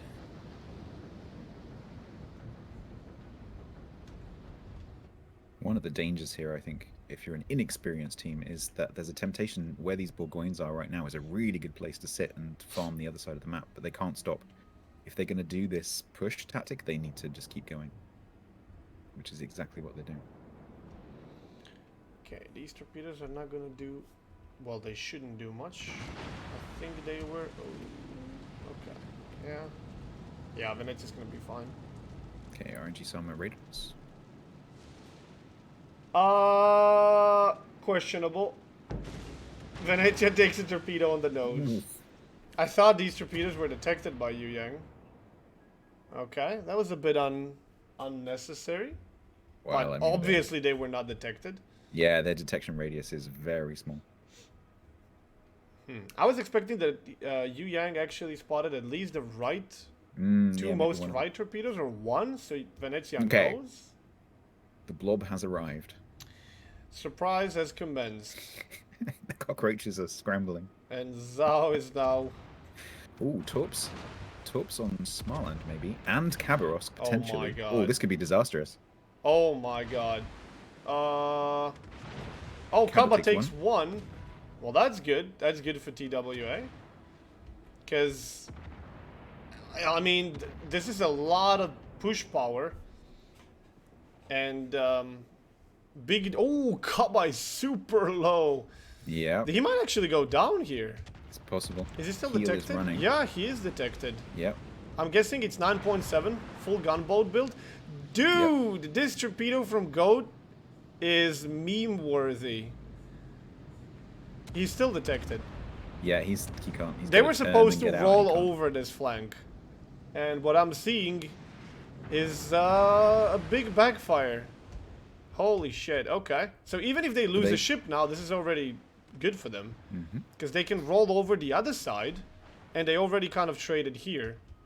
Although they're not doing that actually. They are pushing the Stalingrad down through the middle, Blood Legend, and they're taking Anlay back to meet the push.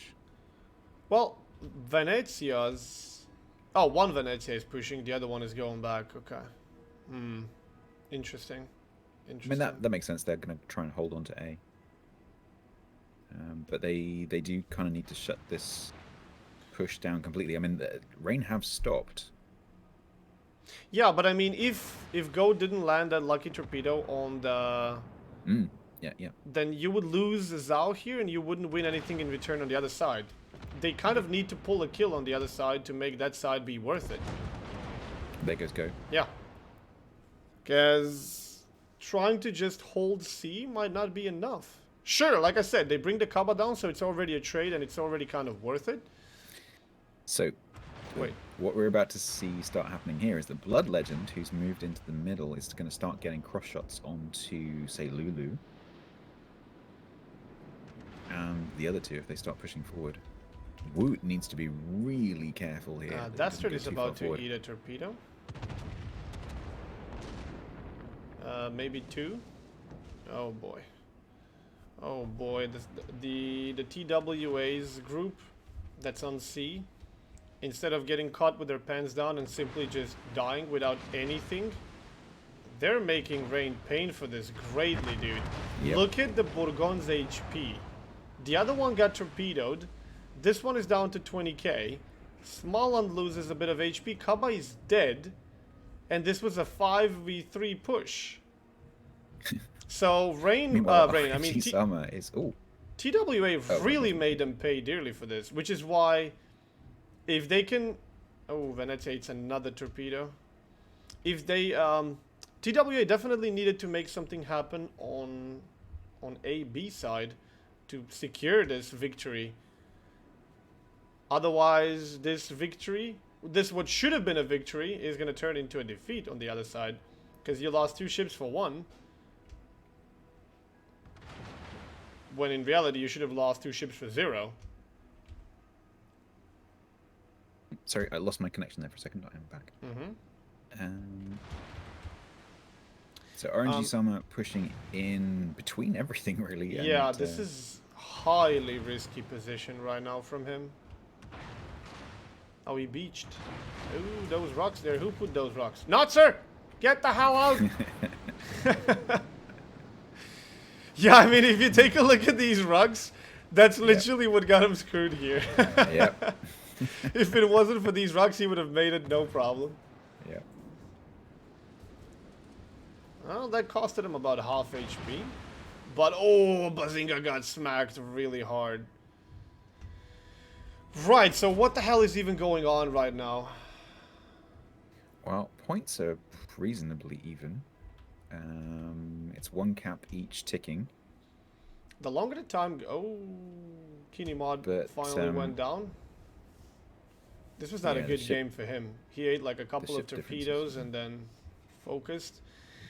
Yeah, like TWA, for them, this is going completely opposite of what I expected.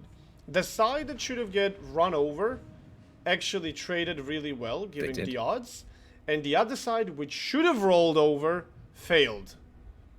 They didn't utilize any sort of a push, and they even lost the ship there. And now they're coming back to hold. And let's see if they can pull at least a kill on the Dastard here. But this is a very messy game. Very, very messy game. With RNG Sama being so deep. I think Rain are going to lose Dastard here. Oh, absolutely.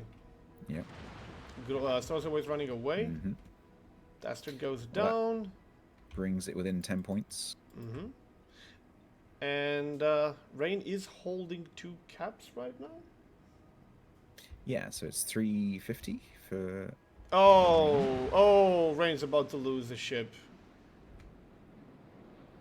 Bourgogne is about to take a torpedo. That's a flooding. Insta Damacon, okay. I thought he might actually take more than 1.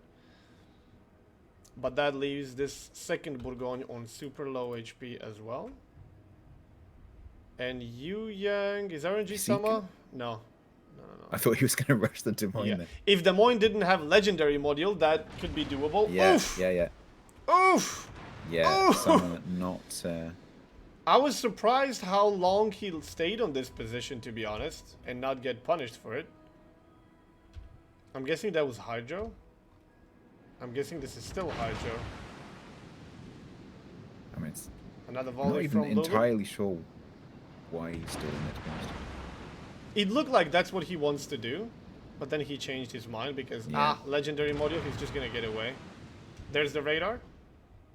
So this was the Hydro in the entire time. Meanwhile, Des Moines from TWA is about to go down. He has a couple of fires on 4,000, 2,000 HP. And only 1 fire is still ticking, but no heal, no Damacon in sight.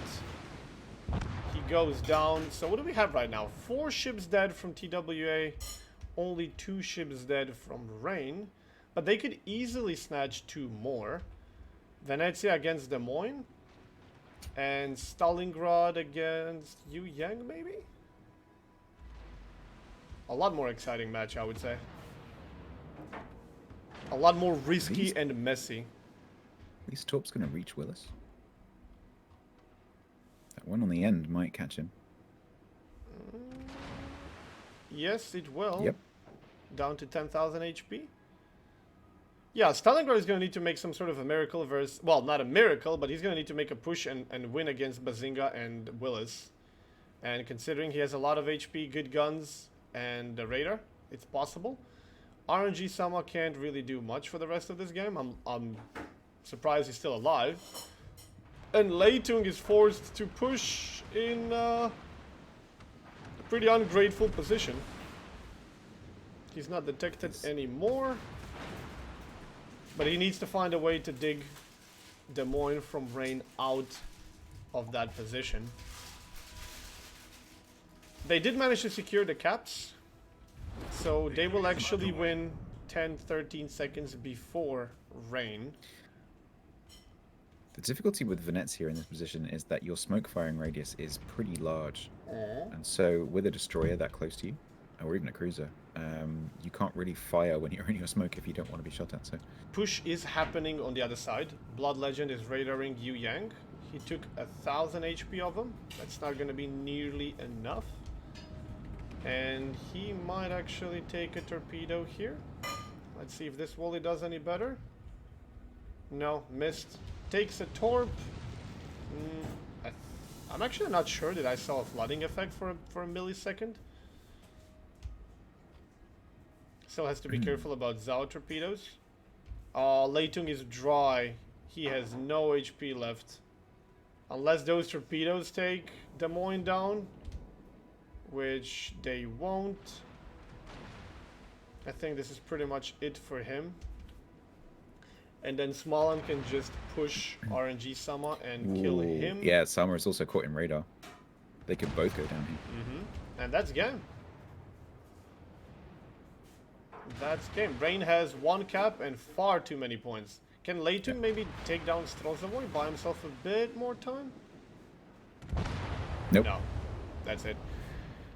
Rain takes the game number 2 as well. Okay.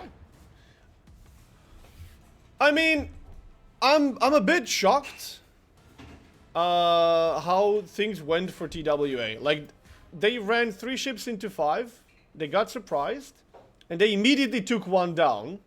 So that's now 3v4. Where your losing side is suddenly not losing, but will lose eventually. And I think they probably made a mistake by deciding to switch ships from one side to the other. Instead of doing the same thing Rain did and just push enemy cap and try to get a kill. And then see what you can do to slow the enemy push down. Because those guys are going to be screwed one way or the other. And they're making the enemy team bleed heavily for it. So accept that and try to do the same thing on the other side. But I don't know. Yeah, they took that decision. Rain took that. Sorry, TWA took that decision pretty early, I think, to, as you said, not push that other flank and bring across to try and stop the Rain push. But they didn't capitalize on the fact that they had superior numbers and didn't capitalize on that lucky early torpedo. I mean, the cabin.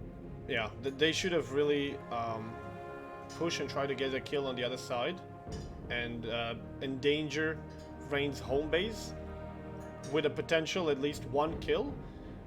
And the fact that your other team managed to secure another kill on the other side, you are still in the lead if you can do that. And now Rain has to think about defending their base. What they went to do was like, okay, we're gonna extract these guys, which didn't really happen, of course, and we're gonna reinforce them, and then we're gonna take it from there. Meanwhile, Kinemod was just chugging torpedoes on the other side, and then he went down, so they lost the side that they were supposed to win, and even the small victory that they achieved on the side where they were supposed to lose didn't mean much when they couldn't capitalize on the other side, so they lost. They ended up losing everywhere, unfortunately. Yeah, it does make me wonder what would have happened if TWA had carried on pushing. Yeah. Because of course then they, obviously TWA would have probably lost more ships on the other flank, but maybe they could have succeeded on the west flank. So yeah, I I agree with the decision to go and try and stop the push. It just didn't go how they thought it was going to go. But maybe not with that many ships. They sent just Yeah, about maybe. everything. They left Yeah, one true. Venezia alone to try and dodge torpedoes she can't see, which was Kinimod, and he was unlucky that he literally took 2 or 3 torpedoes on 2 or 3 different occasions.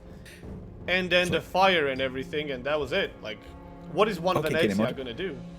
Okay, Kinmod, we're all going to go over to the other side of the map. You just stay here and guard this cap. Okay. Yeah. Pretty much, yeah. Yep.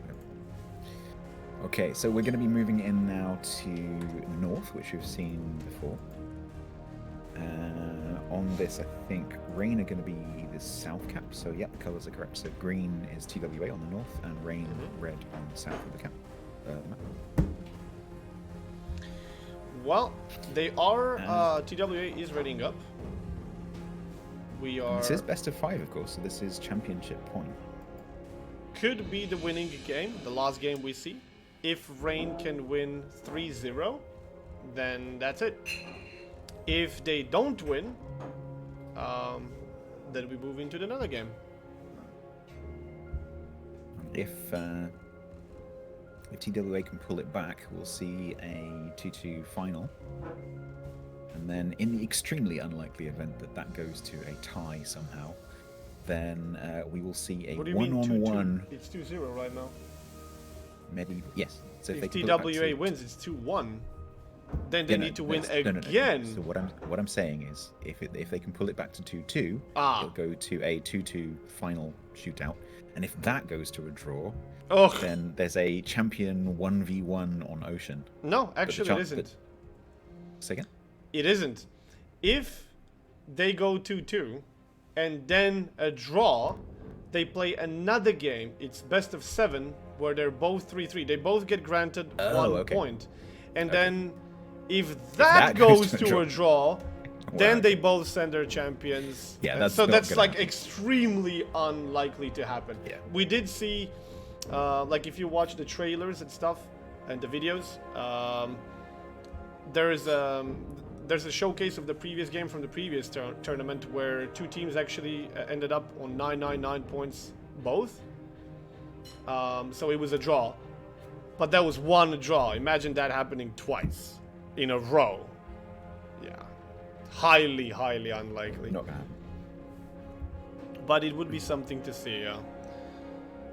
Turn best of 5 into an 8-match game where That would be pretty impressive. you basically were 2-2 and then it was a draw, you get another point, and then it was a draw, you got another point, and now it's between 2 people where one is probably going to embarrass himself because somebody has to fucking die unless they torpedo each other or ram each other or something in the same time, and then we have another tie. Alright, everybody's ready? Yep. We are waiting for the game to commence, which could potentially be the last match of the tournament. I said it's going to last a couple of hours. It's actually going to, if this ends up a win for Rain, it's going to be like a 4-hour tournament, which was even more than I expected, to be honest. Yeah, I guess, it's hard to estimate like how much the downtime in between the matches is going to be, and I think, most people probably underestimate how long that kind of thing takes. Well, so, the first match we casted was full 3 games. Then the next game true. we casted was 2-0, but we had the third game. yeah. And now depends on this one. Plus there was a bit of downtime. Hashtag, is it gonna rain today? Well, it's raining over everything at the moment. We will Ooh, see. Okay. Interesting. So TWA is bringing again no battleships. Des Moines, Goliath, Hindenburg, double Moskva, double Smolensk. And Rain is bringing back only Kremlin with Des Moines, Goliath, double Henry, Shima, and Yu Yang. I don't think teams with no battleships won today. Am I mistaken? I can't think of one. I think that a team that brought no battleships have lost every single time. Chet is going to be able to correct us in like 5 minutes. But I think you're right. Well, of the matches that we've seen, anyway. the matches we've seen, yes, of course. Yeah, that's interesting. Yeah. Well, two destroyers versus two destroyers, two radars versus one potentially when it comes to DDs, and two radars versus one when it comes to, sorry, three radars against one when it comes to cruisers, but no BB. Yeah, but they've got Smarland radar, Des Moines radar, Moscow radar, so there's a lot of radar up here. Yeah. I feel like we're going to once again see a team that's going to try to focus on eliminating opposition DDs and then take it from there. Didn't work the first time we've seen that strategy. Let's see if it works this time. So the interesting thing on this map is always like, how do the teams approach the 9-10 line? Because you can't leave it unguarded, because then obviously the enemy will take advantage of that, either to push through or to get to the side of the sea camp. So you have to guard it somehow. It looks like TWA is sending Goat Wizard over to guard it, and Willis going up from Rain. But are they going to just leave the Honoree down there? It certainly looks like the Honoree is just going to be floating around to the south. But, you can easily turn that into a push, so interesting to see how they do that. First shots out on Moscow? Okay. Yeah, Lulu must have been briefly spotted.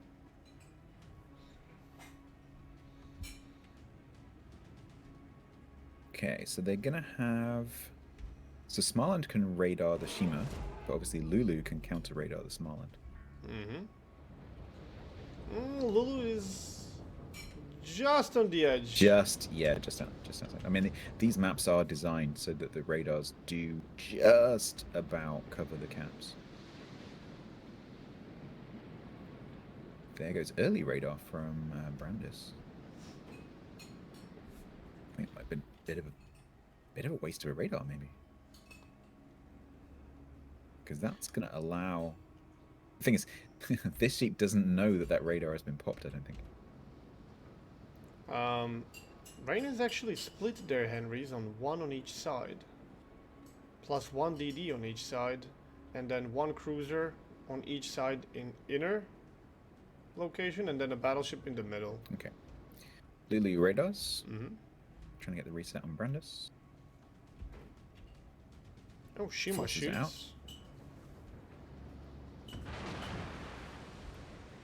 Couple of thousand damage. Is he still detected? Yep. Oh, the one is kind of getting out for this. Okay, they don't see him anymore. Let's see how much HP he loses.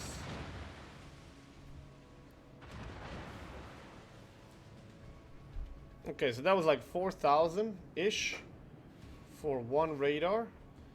And now he can try and take it. We can see Shima is already moving backwards because he knows he's got like 2 kilometers better detection than Smalland. Yep. It's something like 5.6 versus 7.45. I don't even know what Smalland's concealment. It's huge. What the sheep doesn't know is whether or not the Smalland has already used the radar. Yeah. But by now it's going to be coming off cooldown soon-ish. I thought Goliath was going to make an interesting push there, but he actually stopped and turned around. Is it gonna Tvade? Okay. Lulu moving up to the island here. Mm-hmm. They can't shoot him from the right anymore. Can they still see him? No, he is stealth. Leitung taking some shots. Okay, there's torpedoes from Shima. Oh. Okay. He almost accelerated into one of them, but he's good. Shima's actually left the cap entirely and gone around the back. Doing a bit of spotting for the Honoree. I think they're just going to use Lulu to stop Brandis from capping. But, this looks like it's going to be one very passive match again. I mean, Lulu is kind of in a slightly risky position, depending on what these two cruisers from TWA do. Lulu going for a blind shot there for the reset.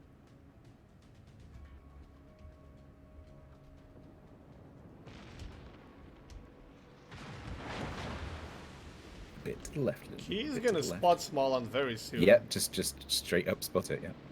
And he's gonna have to leave and lose HP now. Mm-hmm. But how much will Lulu take in return? What can actually shoot at Lulu right now? Goat Wizard. That's pretty much it. Yeah.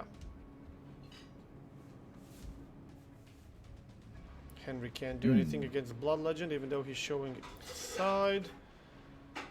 They are Brandis gonna taking a lot of reinforce. damage. Yeah. Okay, now Blood Legend is gonna start pressuring Lulu as well, but Brandis has lost so much HP that unless they can bring Lulu down, this is not gonna be worth it. Yeah. Oh, that was a great decision from Lulu to push up there. Yeah. And Kremlin from between 1, 2, 3, 4 islands snipes Destroyer, of course. I mean, Kremlin is a very well good sniper. No long range sniper. So Dastard is gonna have to decide where to put himself here because he can't stay there. Yeah, I was about to ask if Artorias is gonna help Lulu against Blood Legend in Des Moines here. Yeah, I think they're gonna have to send him over. Because Lulu's gonna be constantly under pressure there, so they need to reapply some pressure back the other direction. I think they'll push Henri up the flank as well. Yep, they are.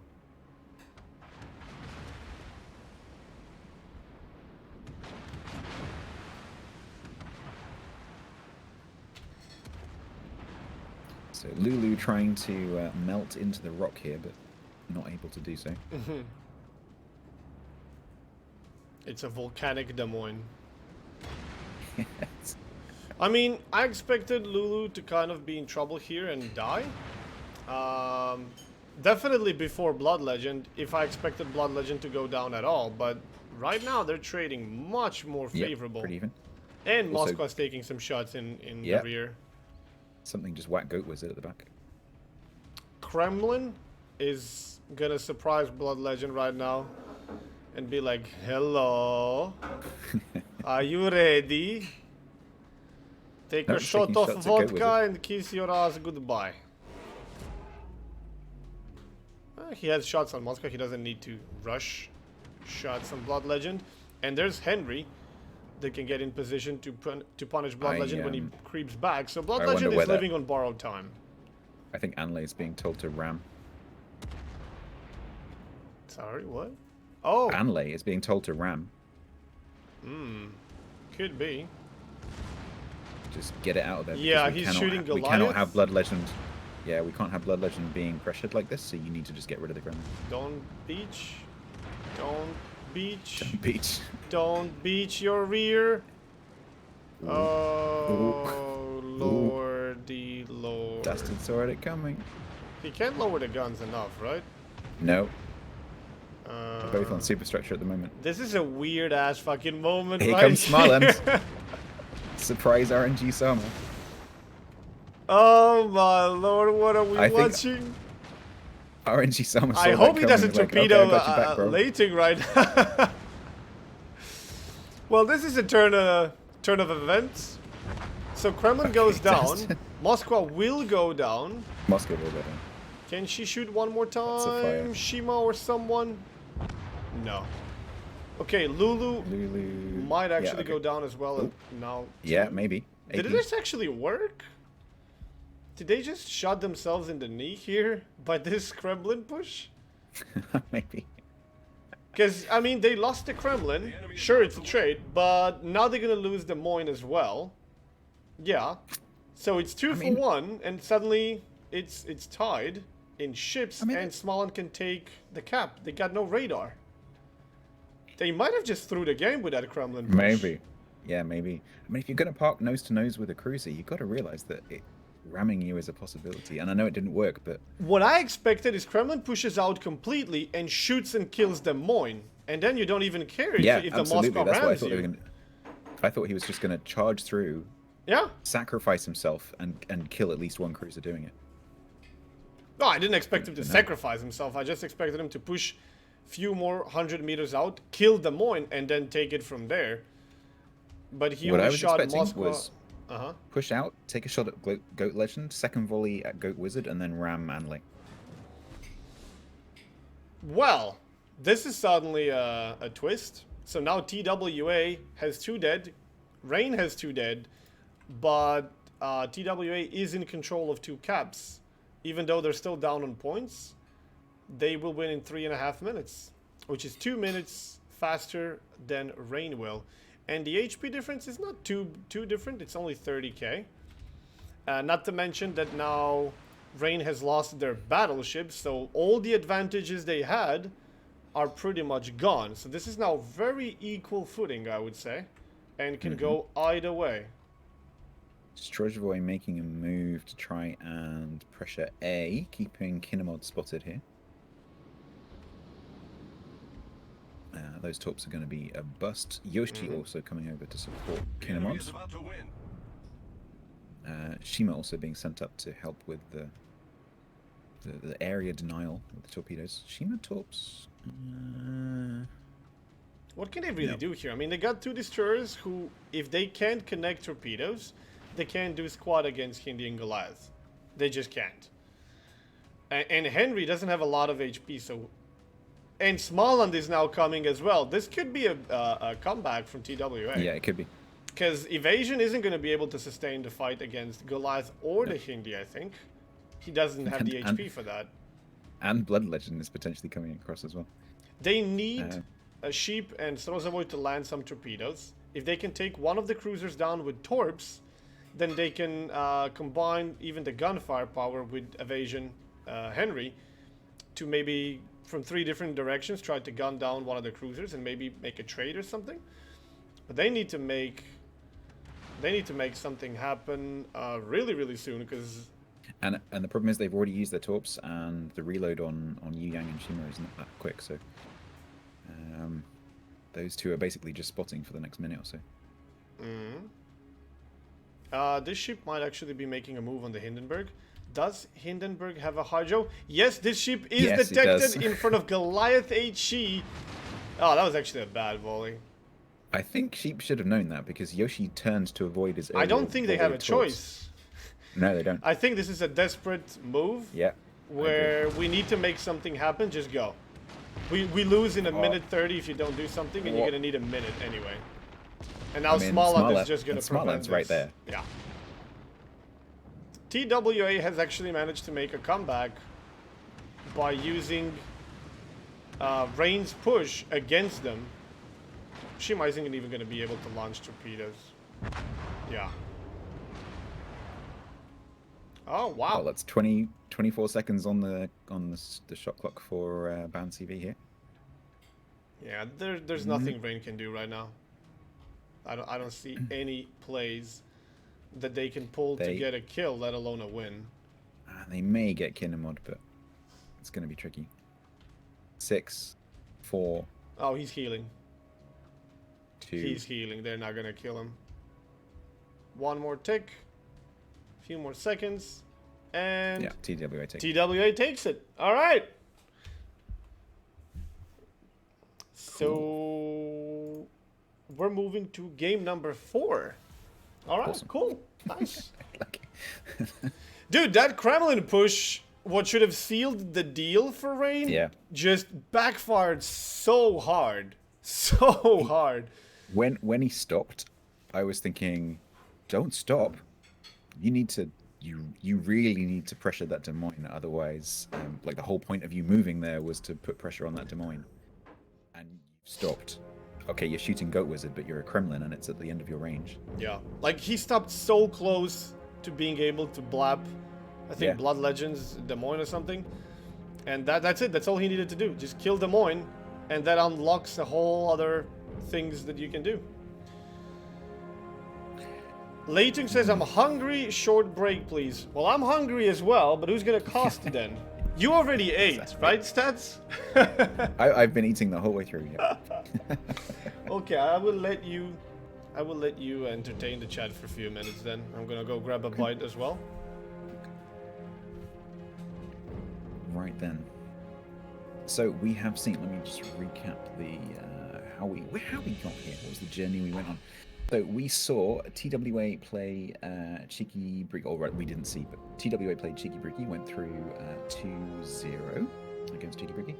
Junk played Snake and went through 2-0 against Snake. TWA then played Junk in the semis to go 2-0. In the other half of the bracket, Rain played Shaft and won 2-1. That was the first match that we watched. The other half of that was Vor versus NoCap, also 2-1. Then moving through to the semis, then obviously Rain played Vor 2-1, and that left us with TWA going through against Junk and Rain going against Vor. So we ended up with a TWA Rain final, which is what we're now in the middle of watching. Simultaneously to this, Vor is playing Junk for the 3rd place. And I'm just going to give you a second to mute the stream in case you want to watch this later and you don't want a spoiler. So spoiler alert, mute for the next 10 seconds or so. Vor has beaten Junk 2-1. Sorry, 2-0. TWA are ready. So I said TWA on this map will be on the north spawn.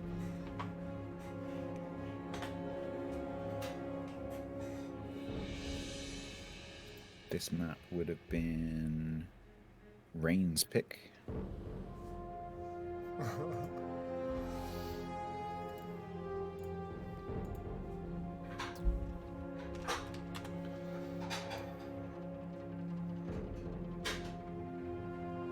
Everyone loves the Be Right Back screen.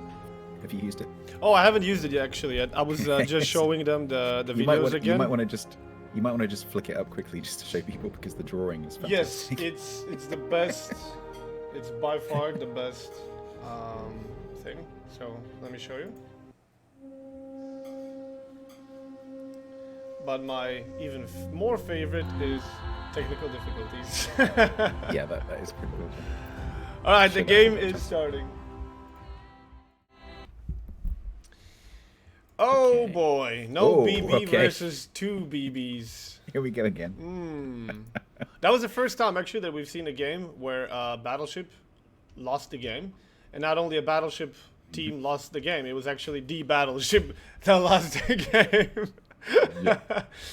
So now we have a Des Moines, Hindi, double Venezia, Moscow, Smaland, and Yu Yang versus double Bourgogne, Des Moines, Zhao, Kaba, Smaland, and Yu Yang. So Let's see if radar? Kaba can avoid taking a talk this time. Yeah. Right, so we have what? Des Moines, Moscow, Smaland, Yu Yang, so potentially 4 radars versus 1, 2, potentially 3. Okay. Battle starts. Okay, let's see which way people turn. So we've got, for Rain, looks like Kaba, Des Moines, Smarland, and both Bourgognes are going to go the Charlie side, with Yu Yang and Zhao only. So this is exactly the same as Tis the Desert. I'm so sorry, but my chat is catching up to the advert videos again, and they're pissing their asses laughing. Maybe the clans will stick them on YouTube or something.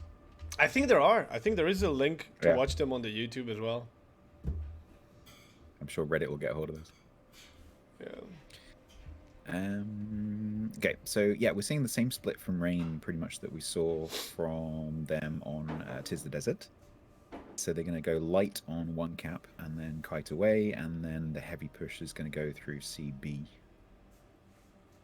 But TWA is going pretty heavy on the B side as well. So maybe they've kind of thought, okay, well maybe Rain will try this stupid push thing again. So we'll send a load of stuff to Bravo to counter it. Which, you know, it's going to be 2v3 on Alpha, which is going to make things kind of interesting, actually. It's gonna make things weird. You usually see a lot heavier setups. Yeah. And a lot more ships going here. But right now we're gonna literally have a DD that goes in, support cruiser, that also has a radar for TWA, and additional cruiser to support the other two from far away. But Rain doesn't have anything. They have Zhao to support Yu Yang in retreat. That's it. So they're giving up A for basically free. And the big clash is going to happen on the other side. Okay. I mean, last time we've seen the game literally been lost because the team failed to realize, which was Rain, if I'm not mistaken, that you can't just fight for A. You have to fight for B and C. That's where the majority of the caps and points are. Yep, indeed. So, RNG Sama here will obviously flip the cap, but Bazinga isn't close enough to radar. Sorry about the clanking in the background, by the way. It's just Mrs. C cleaning up. Yeah, true. So, yeah, Bazinga's not going to push them radar, I think. Because there's nothing they can really do about it. I mean, Willis could open fire a little bit, but don't forget that both teams don't really know yet what the other team's deployment is, so they have to be a little bit careful. Because for all Yu Yang knows, for all Bazinga knows, there's like 3 cruisers there waiting, so he needs to be careful. Interesting camo on Elegant. The white and red mixed with a black and red. Kind of looks badass. Oh, it does, yeah. Which one's that? I think, I'm not sure, but I think this might be one of the very, very few camos you got for like, they were giving from King of the Sea or something like that. Oh, maybe. Oh, Lulu. Oh. Oh, No. is that 3? 1, 2. Okay. Oh, desync 2. Oof. I mean, 2 is already like 3. bad. 3 would have been just devastating. And now, 2 Venezias have a side. 28k. And there's more torpedoes coming. Oh! Kaba! Kaba again? Jesus. No. What about the second spread?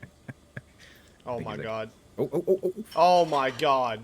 You gotta be kidding me! Twice! Oh, wow, that's okay. Oh god. He's like, not again. Not again. Kaba is dead, ladies and gentlemen. Don't bring Kaba. Okay, Dastard nose to nose with Anlay here, pretty much. Yeah, very interesting positioning. I mean, they've split the 2 Bourgoignes. I think they were planning on pushing them both up in parallel, but of course they've met quite a heavy force here. Which I don't think they were planning on, because usually clans will go quite light on the home cap. I mean, right now TWA is winning on points and caps. So they can afford to just, defend. And they got a pretty strong setup. They got a radar destroyer with good concealment, backed up by 2 smoke Venezias with insanely strong sap. So it's not like Rain can just push through there. They're going to try to go through the middle, where there's only Leitung, who's going to have to pull back. But meanwhile, Bourgogne is getting murdered with Des Moines and Hindi. Hindenburg that's shooting, by the way, from 22 kilometers. Is Sheep gonna? Yeah, I think is Sheep he gonna is. do what I think Sheep is Yes, gonna I do? think he is. Aha! I have found Like- the use of like, this great torpedo destroyer. Yeah, I think this is. Wait, I what? found one of your torpedoes for Wait, you. what- I'm gonna give it back. what Yeah, I is- don't know where he's going. What is he I'm not doing? sure. Not sure. Oh my god, he's gonna take another really? torp! Oh, that's so lucky! That was so lucky! His life just flashed before his eyes. Jesus, can you figure that? You need to get on with it. What are you? Why are you? Why did he make that big circle? I think he wanted to kind of nose in to not take as much damage. I think he's still gonna do it, but he's cutting it really close. It's really close. He's only going to get one on the nose, or maybe 2. He gets 1 set away. And 2 he was sets. lucky enough to get the second one away as well. So it's a trade. What should have been a clear drive-by and potentially stay alive, but... Yeah, I guess the Yu Yang and the Venezias, they were shooting him from the side. He wanted to kind of nose in there to minimize the impact and then turn left. But that wasted so much time. And now Des Moines is doing... what exactly? I mean... Okay. Huh. What do you do? Like, what do you do when you get to where they are right now? I don't get it. I don't know. It's like when a moth reaches a candle. Like, what do I do now? It's like if you had the DD with smoke that can maybe smoke you in there and you radar and push the enemy DD away. But they got no angles here. I mean, Venezians can do whatever the hell they want. The thing is, the reason that you push up there is to take B. How are they going to take B? No, they can't take a B. They can't. No way. This is a death trap. They literally went through the middle and then stayed there too long. And then... You can't stay, but you can't push either. I don't know what they expected is gonna happen once they go middle. That TW is just gonna run away or something? I don't know. Because that's the only way that this was gonna work. Well, I think this plan hinged on TWA not taking a heavy force to Bravo, and they did. So they, you know, the immovable force met the unstoppable object or whatever. Well, Meanwhile, Burgoyne isn't Reyna's looking taken too A. good. So. Yeah, they did manage to take So A. we've got the force that we said was not capable of pushing has pushed. So Yu Yang and Zhao have actually managed to push up and take A. It's which a I didn't see weird coming. match. It's another weird ass match. Where some questionable things are happening that it's pretty hard to describe. For example, Blood Legends Des Moines position right now is obsolete. He's literally surrounded.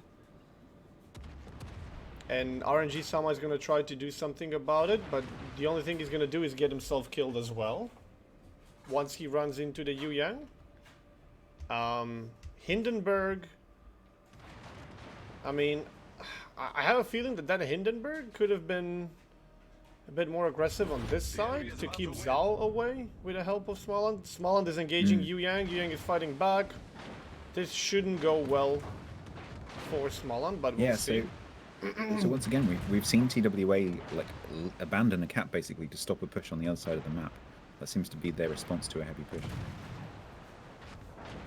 Oh man, Hindenburg has Bazinga to is getting run. his ass handed to him. Yeah, here. he is. I know Smaland has a better DPM, but this feels a bit. Okay, RNG Sama goes down, but Willis has torps incoming. Des Moines. No, There never is again. mind. This is messy. I have no idea who's gonna win this. It looks like TWA is in control, but they're down on points. Is Bazinga well, gonna go down? Bazinga should go down. Yes, they get him, so that makes the points really close, buys them more time. Now we have what? Lulu pushing Blood Legend here. And okay, Blood Legend can't actually play Ring Around the Rosie. But what does that Ooh. push him into? That pushes him into another Bourgogne? Woot is one volley. Oh no, he's just popped a heal. Yeah, I think this Venezia is gonna make a push on Des Moines. Yeah. Try to kill him with one accurate volley in his rear and then YOLO Bourgogne. I think that would be the winning play here. Yeah, this So Des we what, Moines blood- has no chance. Yep. There we go. And now That's just proceed to do the same thing. Bourgogne can't really defend himself against Venezia here. No. If he doesn't potato, So Elegant has to be Ray- careful. Rain are ahead on points, and they have 2 caps, but Dastard is looking kind of vulnerable. Yeah, pops the smoke, goes invisible, Yep. and Like- Dastard is going... Okay, he's not gonna go for the... Engage the cloaking ram. device. Yeah, Dastard is gonna try to get that side... Oh, he's going for the ram. Now is the time to turn his torp. Yeah, I think he is. You might have to go past to do it though. Yeah, he's gonna have to turn right and use the other side. Hello? Now's the time. There we go. That should work. This is cutting it really... Oh, shit! Oh, it didn't get him. This is cutting it That's really a heal. close. Look at the time. 15 seconds. He's healing. 15 seconds. Oh my god. Ooh, Almost that was- screwed that up. That was so sad. That was too clumsy. Okay. Well, Rain- Venezia can't make it into the cap on time. The cap is way too far. Elegant will not be able to reach that unless they Okay. can secure at least another kill. So And what are they going to Strozhevoi kill? Gnevny is running the hell away. Yeah, I think Rain Because- actually has this. Yeah, Rain just need to play safe. It's only Lulu that's really in danger here, but even then, not really. Yeah, but 35 can probably heal at the ready. Yeah, he's gonna get behind the island. They can't reach A. Like, TWA cannot reach A, and they cannot reach C on time either. They would need a kill to reach C on time, and then they would need potentially another to buy them enough time to win the game. So I think Rain has actually succeeded with such a bizarre, weird push through B. That was pretty damn weird. But they got it. And they got it 3-1. And that one game, they basically beat themselves. I mean, don't get me wrong. The RAM and the whole Moscow thing with Kremlin, that well played to TWA that game. But pretty much Rain has won everything else. Absolutely. GG Rain. And well Yeah. done to TWA as well. And we saw some great matches from TWA Absolutely. as well. Absolutely. They by no means a poor second place. So, yeah. Well, they will be the winners of the Masters EU Invitational. Is that the full name? It is, I think. Yeah. This tournament. It was the 8 teams that were invited to participate based on their King of the Sea and Clan Battle ratings. Cheeky Breaky, Junk, No Cap, Rain Shaft, Snake, TWA, and Vor. TWA has taken the second place. Rain has taken the first place. And who's actually... Is it Junk or Vor on third? Do we know? Well, so when I said this earlier, just in case anyone wanted to go back and watch the VOD, I just said, spoiler warning, you need to mute for the next sort of 15 seconds. So if you want to know, like, I've just put the screen up, you need to stop watching now if you don't want to know. But it was Vor who went to win third place.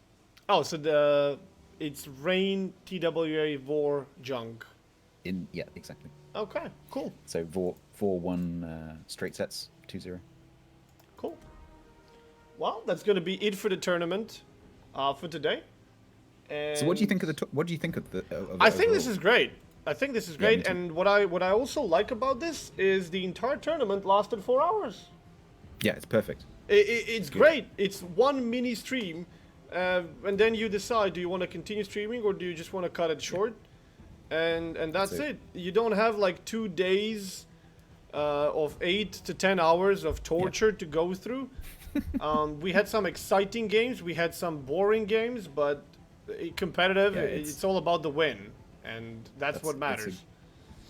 And I think too, and we've talked about this off stream before, but like the thing that makes matches exciting is not necessarily the skill level of the teams; it's how well they're matched. Yeah. And so you can either have 2 teams who have no idea what they're doing, or you can have 2 teams who are at the cutting edge of skill level. And both of those things are exciting because they're very evenly matched. And when you have a tournament like this, which is some of the top teams in the region, it really does make for some exciting games. And so yeah, this format is great. I really want to see this again. Yeah.